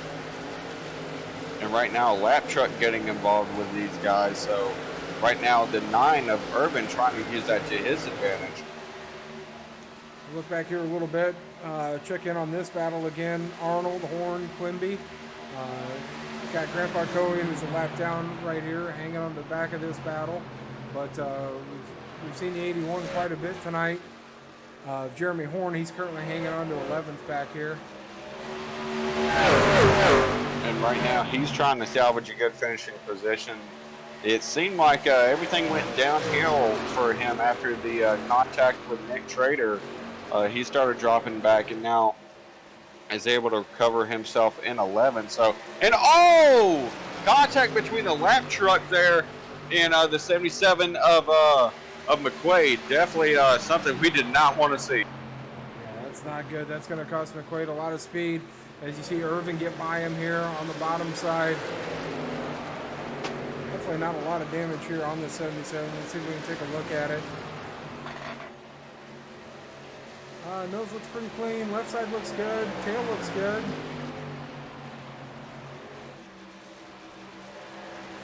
It's the 71 Hampton that we're working around. And right now, Hampton just letting these guys by at this point. Tried to race it out, but just couldn't. And that cost these guys a lot of time. The 9 included, he had to slow up for that incident, and that cost them a lot of time. And that's definitely something we did not want to see. I'm sure the 77 is not too happy right now. Yeah, probably none too pleased there in that 77 machine, but really good give and take by these guys. You know, we're on lap 102, having 103 now as Roman passes the line, and yet to see a caution. So a lot of really good give and take with these guys. Oh, certainly, and that 77. Here's Cardwell on pit road. Oh yeah, so we're already seeing it. The guys, the beginning of that cycle that you were talking about. You can make it from here. Who's going to be the first one? Darnell signaling, hey, it's time for me to go in. I'm going in now. And Litzenberger, we talked about it now. The 21 has finally caught up to this pack. Here he goes. He's making the attack on Shiro. Yeah, he's got it down there to the inside of Shiro. A lot of these guys still are thinking about pit road right now, so this is getting really excited here with these last 30 laps to go. And right now, I didn't think about this, but could it be possible that Irvin and Anisegat could possibly be saving? Because right now, compared to Robertson hasn't lost pretty much a bit of time. In fact, he's gained time since the last pit stop on Roman. But Anisegat and Irvin has lost around probably about 8 or 9 seconds. Could this be something that we're looking at as a possible saving strategy? Is that a fuel-only stop? Could we expect that? No, I think tires, seeing this fall off, I mean, it's possible, but to me, seeing the fall off, and you know, you and I get an advantage. We see a clearer picture up here from the booth than what these drivers see. But I'm thinking that with the tire fall off, I'm thinking 4 tires and give me enough fuel to get me to the end is going to be the call here.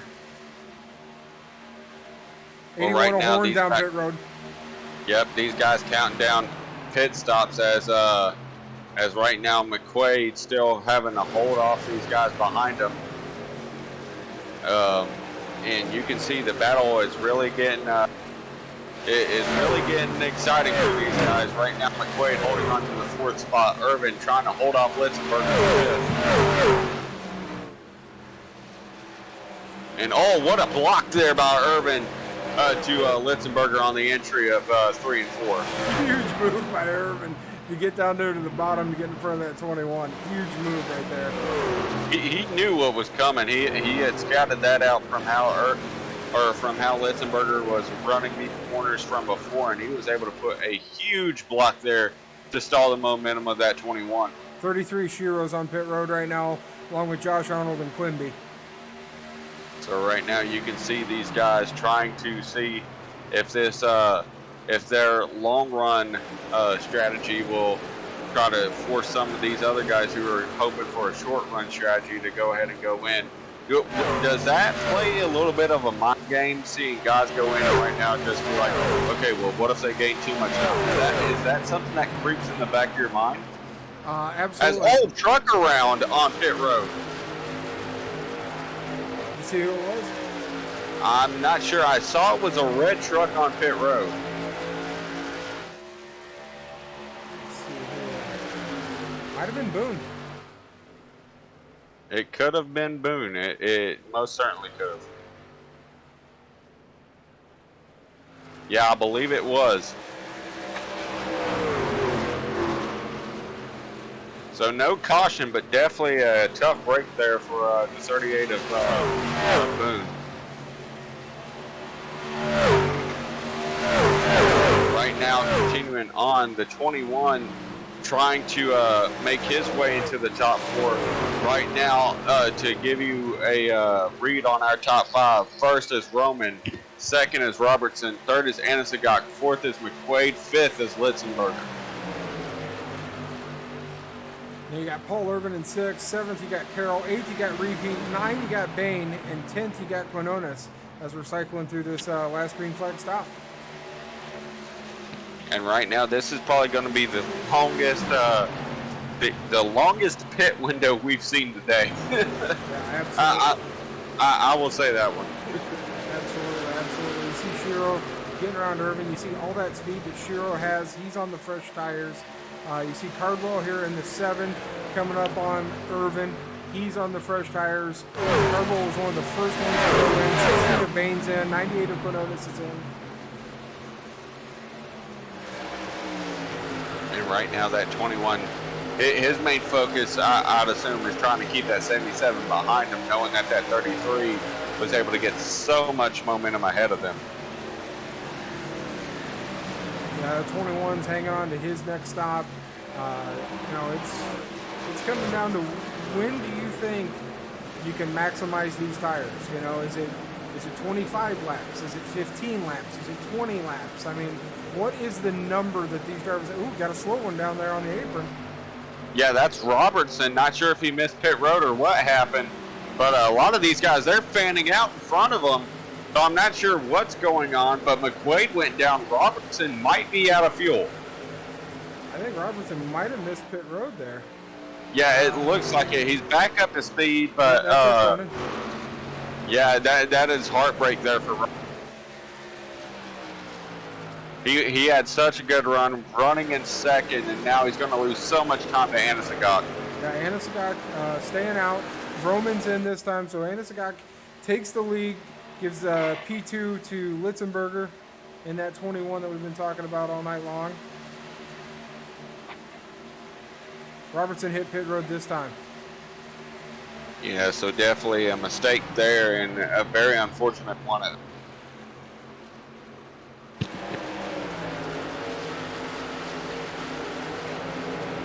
Here's McQuaid coming off pit road.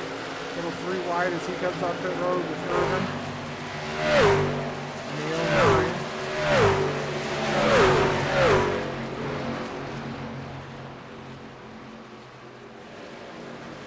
Anisagok coming this time. That should give Litzenberger the lead right here.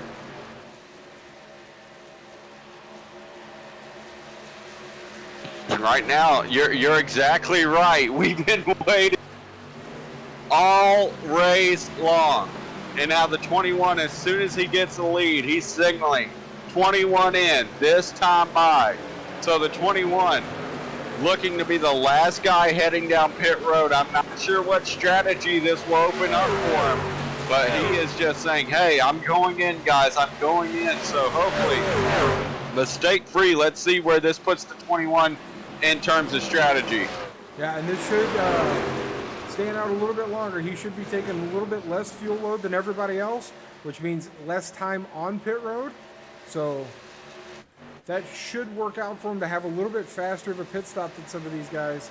But we'll see where he cycles back out. Great run so far by the 21 of Litzenberger. And I want to see where he cycles out at, just so in case he ends up in the top 3, I don't want to put him on the driver of the night and he finished in the top 3. Right now we got Carroll leading this thing in the 92 truck.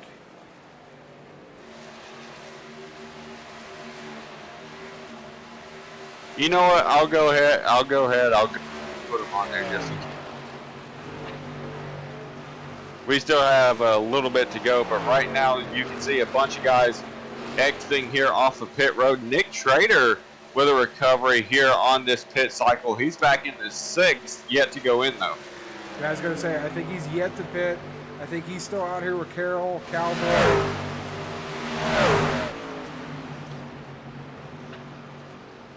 33 Ashiro, he's ahead of Cardwell in P6, which is also ahead of Anisagak in P8. Yeah, and right now that 21, seeing if he can get up to speed. If he's able to hold on and stay in front of these guys, this may be a great strategy call for him to stay out as long as he did. Yeah, absolutely, absolutely. 92 of Carroll coming down pit road here. So that is going to turn the lead back over to Vroman in the 95. And right now a huge gap between him and the next guy, Anisagak, losing a ton of time on pit road. I got to step away from the mic for 1 second, expert. I'm going to leave us here looking at the leader, Nicholas Roman. I'll be right back. All right. Right now you can see Roman a pretty much just a dominant race here out of this 95. Great race overall. And coming to 20 laps to go, he's holding a pretty considerable gap to the guys behind him. 17 seconds until the next car. So right now, a great drive so far by Nicholas Roman. Looking to make it 3 for 3 on starts and victories. So he has done a great job in his time so far here and has really made a name for himself. Looking to be the first 3-time winner in NNR Truck Series history, which would be a great accomplishment to say the least. And right now you can see him coming up on lap traffic, having to lap some guys as he continues on this run. Be sure for everyone out there, if you haven't already, be sure to follow the XR Network for all of this great NNR action. Trust me, you do not want to miss it. We head to Watkins Glen for our first road course race next week, so trust me, like I said, you do not want to miss it once again as these guys look to go racing there in upstate New York there at the Glen. And then, of course, we have a host of tracks after that that'll bring a lot of great NNR Truck Series action. As the laps continue to wind down, these guys still having a lot of fun out there on track. Yeah, some great racing for sure. Cowboy's still out here in P2. He is yet to pit by my calculations, but you got the 33 Ashiro running P3, so that should put him up to P2. Going to be a great run for him. Definitely. Cardwell, I also believe, is yet to pit as well, so a bunch of guys out there. I think Cardwell led us in on this pit. I think he was the first one. Oh, yeah, sure. Yes, sir. So right now, a bunch of guys still battling it out there for position. That 21 of Litzenberger, he's trying to fly his way back up to the top 5. Yeah, he's got it up to 9th so far in that 21 truck.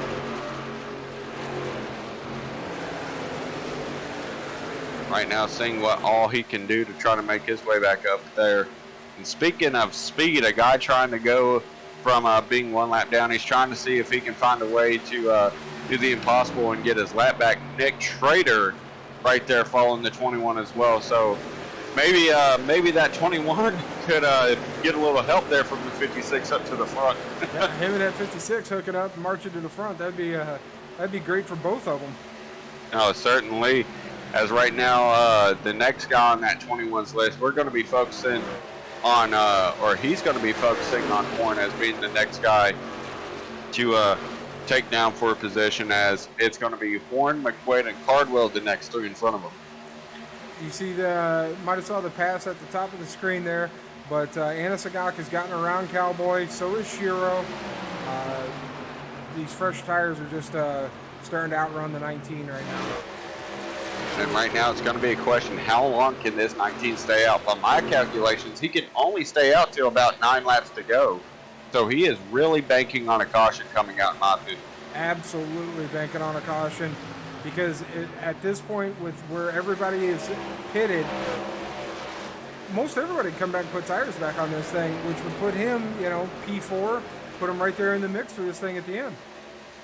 Almost certainly. And right now, the biggest question for him is how long can he stay out? And when will the yellow fly if there is one? We've gone this far into it without a yellow. I don't think I would be betting on the yellow if I was making the calls on top of that pit box. Certainly not. Ran so far yellow flag free here at Auto Club, and we're still rolling here under these green flag conditions. And like we mentioned earlier, if there's one guy that wants to keep it that way, it's Roman. Yeah, absolutely. He has such a huge lead out here on that 95 truck over Anna Sagaka in the 18. Shiro in the 33 has been fast here towards the latter stages of this race. You got Paul Irvin in 4th, and then you got Cowboy hanging on right there in 5th. And these guys so far doing a great job. You really got to shout these guys out for the job that they've done and how they've been able to race each other. A lot of great respect there out of these guys. Yeah, absolutely amazing race by all these guys. Shout out to all these drivers. Froman's been the class of the field here today, but everybody's done such a great job.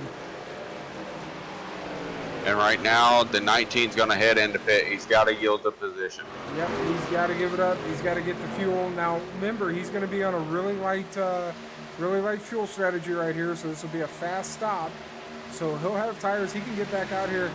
He might be able to get back out here and pick up some spots and still be a player here towards the end. And then if a caution does come out once he cycles through, he'll stay out and assume the lead. Oh, certainly, certainly. Well, right now, these guys still battling it out. Right now, the top 5, Roman, Enskog, Shiro, Irvin, McQuaid. The rest of the top 10 being Litzenberger, Cardwell, Warren, Arnold, Quimby. And then the top 15 being Bain, Snyder, Ruzick, Chiro, Quinones. Then rounding out the top 20, Lednum, Cowboy, Carroll, Tyndall, and Kobe rounding out the top 20 there. Kobe first car lap down. Yeah, 13 laps to go. We still got plenty of racing left. We got all these different tire strategies, so there's probably going to be quite a bit of shakeup here at that top 20 as these laps are winding down.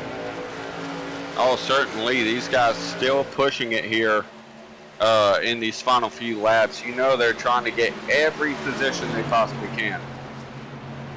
You see Cowboy coming off pit road there in that 19.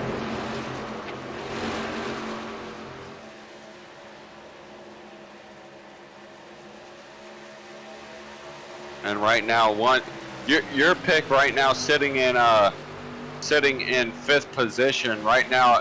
Who are you pulling for more at this point? You want a McQuaid top 5, or are you looking at that 21 in his rear view and you're like, come on, man, go get it? Man, I don't have a favorite horse in this race. I'm just so excited that we've seen such great racing so far. Looks like Cowboy had to go back down pit road. He may have. Ford Tough out there in chat, thank you for following, my friend. And you know what? To celebrate him following and to celebrate us getting towards the end of this race, we're talking about, McQuaid and Litzenberger and how we've seen a lot of guys do a lot of great things so far tonight. Well, here's the list of the driver in the night category. I have Carroll, Nick Trader, Drew Trader, McQuaid, and Litzenberger. That sounds like a good list? That's a great list, man. You did an awesome job putting that together. Let's go ahead and throw this out here for these guys and let the fans out there in chat vote for who they want to hear for in our Driver of the Night poll alongside our top 3 right here with these guys. And right now, Cowboy saying out there in the Twitch chat, he was busted for speeding in pits. Uh-oh, SpaghettiOs. So he had to go with a stop and go. That's terrible. That's a terrible penalty to get right there. That's a tough break for that 19 truck. No, certainly, and now these guys being within 10 to go, that pretty much eliminates his strategy completely. Now this 21 and the rest of these guys, they're looking, okay, it's all position, but I mean, if a yellow does fly, that could certainly shake things up. I would not be surprised to see some guys actually try to stay out and see what they can do. Yeah, you would see guys stay out. You'd see guys come for tires. It would get very interesting here with 9 laps to go, but you'd probably also see Water coming out of the 95 as he has a 20-second lead.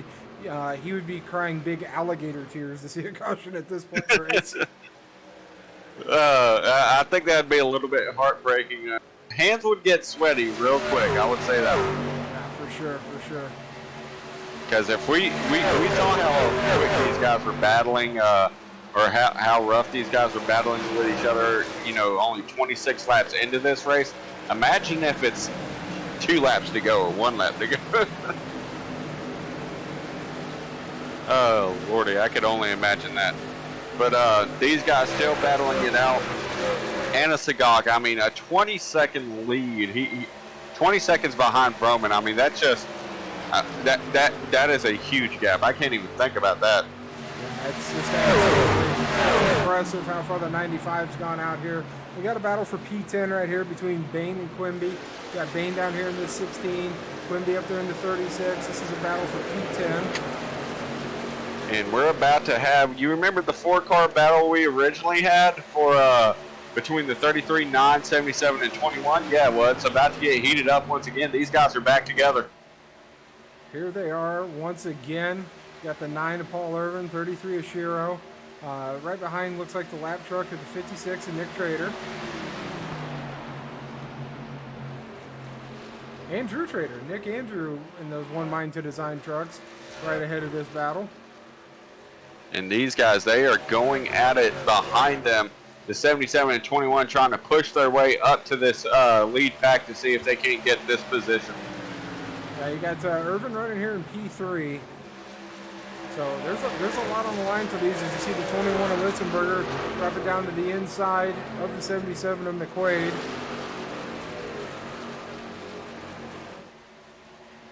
Right now, these guys still battling it out. I know Shiro wants to try to battle his way into the top 3.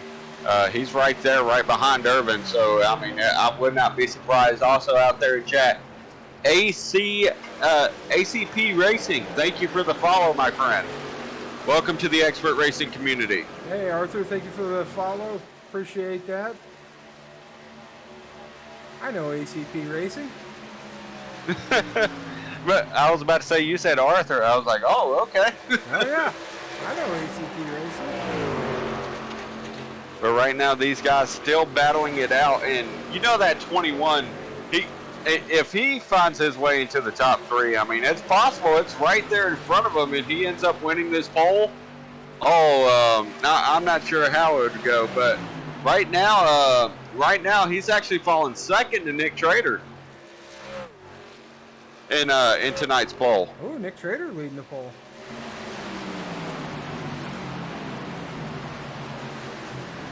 So right now, Nick Trader's taking the lead so far in the driver of the night poll. But that 21 still trying to make his way up to the front with 4 laps to go. It's going to be 3 to go this time by. He is all over the back bumper of that 33 looking for P number 4. Yeah, you see the 21 coming on strong here. Looks to the inside of the 33. Looks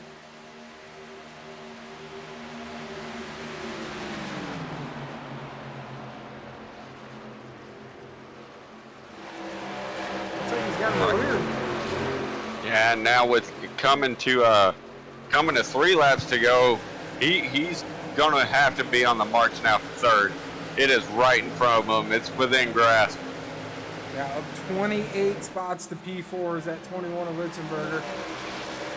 Next one in line is the number 9 truck of Paul Irvin. And it's right there, less than a second back. less than half a second back. He is closing in to where it looks like it's right now. We're going to get an updated time, only 2/10 back from. And officially, the winner of the driver of the night poll is Nick Trader. So Litzenberger, please, buddy, if you want an interview, you gotta go up there and try to battle this 9 up there. Right now, coming to 2 to go this time by, and this battle is going to shake things up for us here. Yeah, taking a quick look at our leader with 2 to go, but I want to come back here and see this battle. As you see Drew Trader working the top side, he's a lap down, but it gives Litzenberger a bit of a draft on that top side. Clear. At 21, he's going to take P3, and he's going to dive it down now to try to get past Drew Trader. Here we go. Up 29 spots is Litzenberger up to P3. Absolutely amazing run in that 21 truck. And right here, before it comes out, I want to make sure we go ahead and cover it. Let's go take a look at our leader in the 95. Roman taking the white flag, 1 lap to go. And, you know, we mentioned it, his first start at Atlanta, he comes in and wins. And we're like, okay, well, he did it and dominated that. At Vegas, he put on one of the best battles with the 18 of Anna Sagak, went on to dominate that race as well. And now, here at Auto Club, it was never in doubt. The 95 off of turn 4, making it 3 for 3 in starts this season.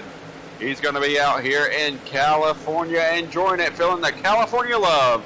95 of Nicholas Drummond wins here at Auto Club. That's right. He won practice, he won qualifying, and he won the race. Great job to the 95, Nicholas Vroman right there. Absolutely amazing. Definitely. And to let's go back and take a look and see if this battle can be sealed. Yes, Litzenberger will be coming across the stripe, and he will take P3. So the top 3, Broman, Anasagok, and Litzenberger. We get the interview, my friend. We got it. That's awesome. I'm excited to talk about Litzenberger making up 29 spots in this race. Absolute fantastic drive from the driver of the 21. We get to talk to him. We get to talk to Anasagok again this week in the 18. He's always fun to talk to. And then we get to talk to Nick Trader as well. So stick around. We got some interviews coming right up here for you. Yes, sir. Well, right now, let's go ahead and see if we can try to go ahead and pull some of these guys in. Let's see. Let's find everybody real quick. All right, got to look through here. Let's go ahead and see if we can't talk to Nick Trader. Go ahead and get his interview in here real quick if I can pull.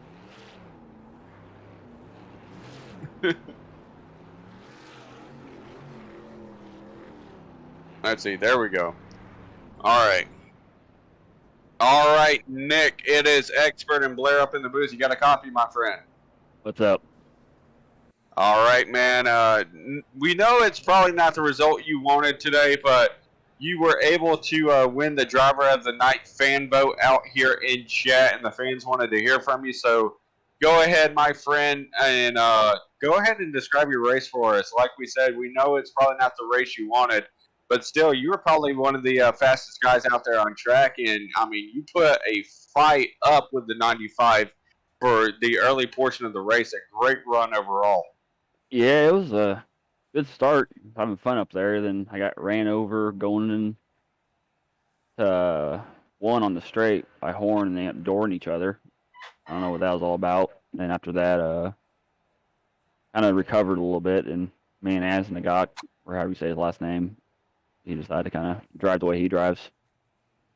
And after I got a speeding penalty, that's what the reason I fell back so much. It's kind of my own fault. Drove in us a little too hard.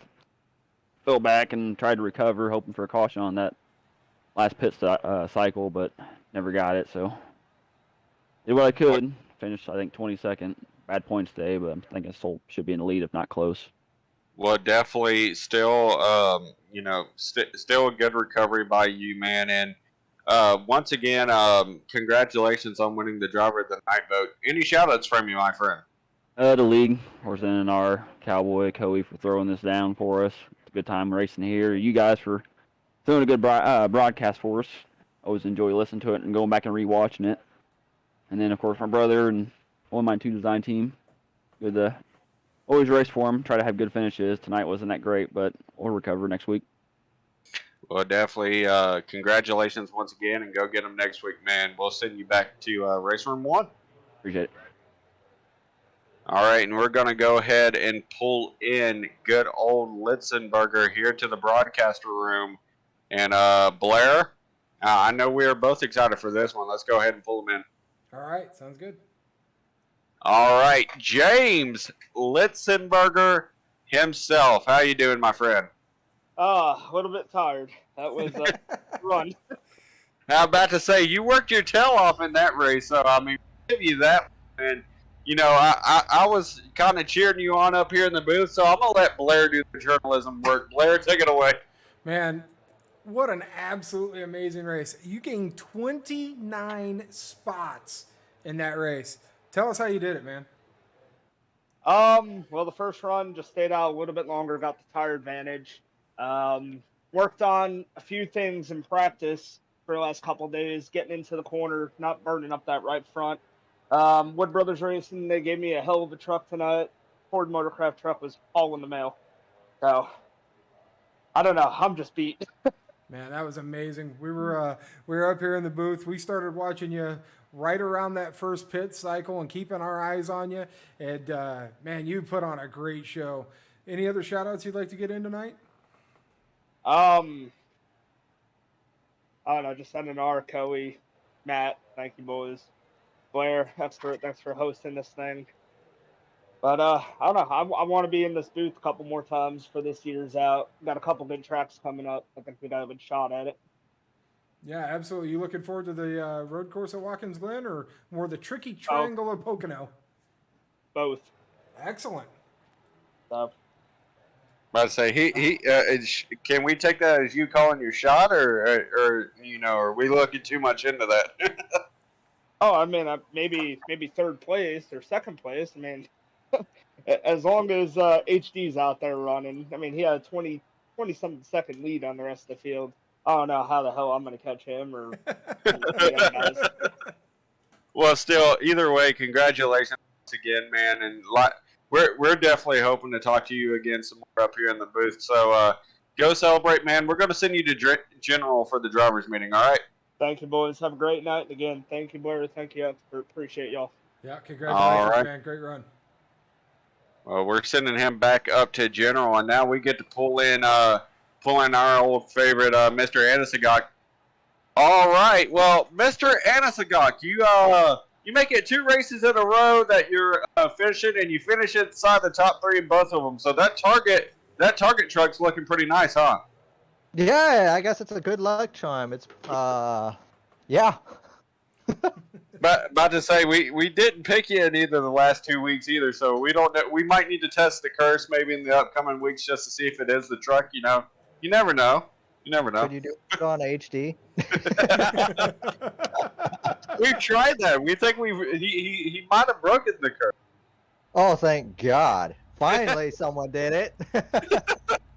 Well, either way, man, you were able to put on a show. You were able to you made your way up and down what was a crazy top 5, and now in that last cycle, Robertson ended up making a mistake, allowing you to capture P2.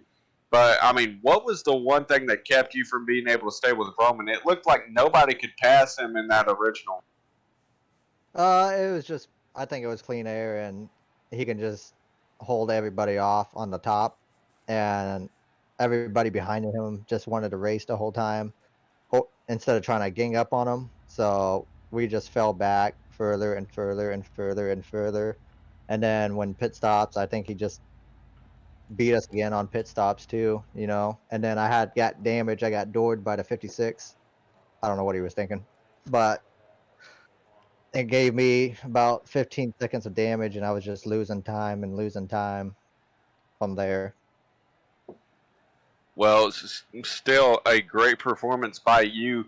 You know, two races that you finish. The 2 races that you finished in the top 3. So I think that's pretty good so far. Going to Watkins Glen next week, how do you feel to tackle the first road course of the season? Well, we went there last season for the 11 week, and I got taken out on lap 1. So I'm definitely gonna practice there a lot, and just have a clean truck at the end. Hopefully, get a top 5, top 10, and we'll see what happens after Watkins Glen. And I think the most important question: can we expect to see that target truck next week? Yes. Yes. Well, any shout-outs from you, my friend, before we send you off to the driver's meet? You guys, everybody in the race for having a clean race. It was green flag all the way. Look at that. And everybody that pits it on, and Kambal, he started 32nd and finished 3rd. So big shout out to him. He's excited. He's in the green room right now. He's like, "What's this place?" So shout out to him and HD. He's phenomenal on here. Hard to beat. So one of these days I'll try to get him. Well, we can't wait to see it happen, my friend. We're going to send you up to General. Congratulations once again. Thank you. All right, now the last one, Blair. I'll let you do the honor since I think we need to start passing them back and forth every week if that's going to be every week thing. All right, let's see. Bring in good old HD Motorsports. Blair, take it away. Vroom, vroom, what can I say? You won practice, you won qualifying, you won the race. Tell us about it. A 20-second gap at the end? I mean, tell us about what was the key to the win there for you. First off, the race is going to show 20-second gap, but, there's a lot of fast guys out there that got trouble early on, hitting the wall, getting damaged. So, the results may show 20 seconds, but it shouldn't be that. But ultimately, what won me the race was qualifying, man. It was clean air. I don't think I was the best guy out there, honestly. The traders were fast. Robinson, Anazak, and Urban, all these guys were fast, but I was just able to pinch them off and, just hold the lead when they got side by side with me. And it's clean air, man. That's what won me the race. And a little bit of luck. Yeah, it looked like that 95 was working really well. Looks like you were able to run the top, run the bottom, wherever you needed to be to take that run away. How much driving did you do in the mirror that first stint compared to out the windshield? A lot, man. Like I said, clean air. As well as I do, Blair, man. Clean air is everything, in these trucks, and they come to tracks like, Auto Club that are super tight, and you want to be able to kind of maintain a high line, because if you hold a good line and you pinch them guys, barring if they come up into you, it's hard to pass. So yeah, I was doing a lot of mirror driving there early on, watching the guys to see where they're going. Yeah, absolutely. Well, we've seen you win 3 of them so far this year. Mile and a halfs, 2 of those, and a 2-mile track. Now, next week we go to a road course. How you do at Watkins Glen, buddy? I think I'm a decent road racer. I'm not the best, but I like to think I'm decent. I got a good shot. I think we come out there with the top 5 and have a good points day. That's a win for me, honestly. There you go. That'd be a good one. Then we got the Tricky Triangle after that, which looks like you definitely got a lot of speed. So Tricky Triangle should be good for you. Who do you want to give shout outs to tonight? All the racers, man.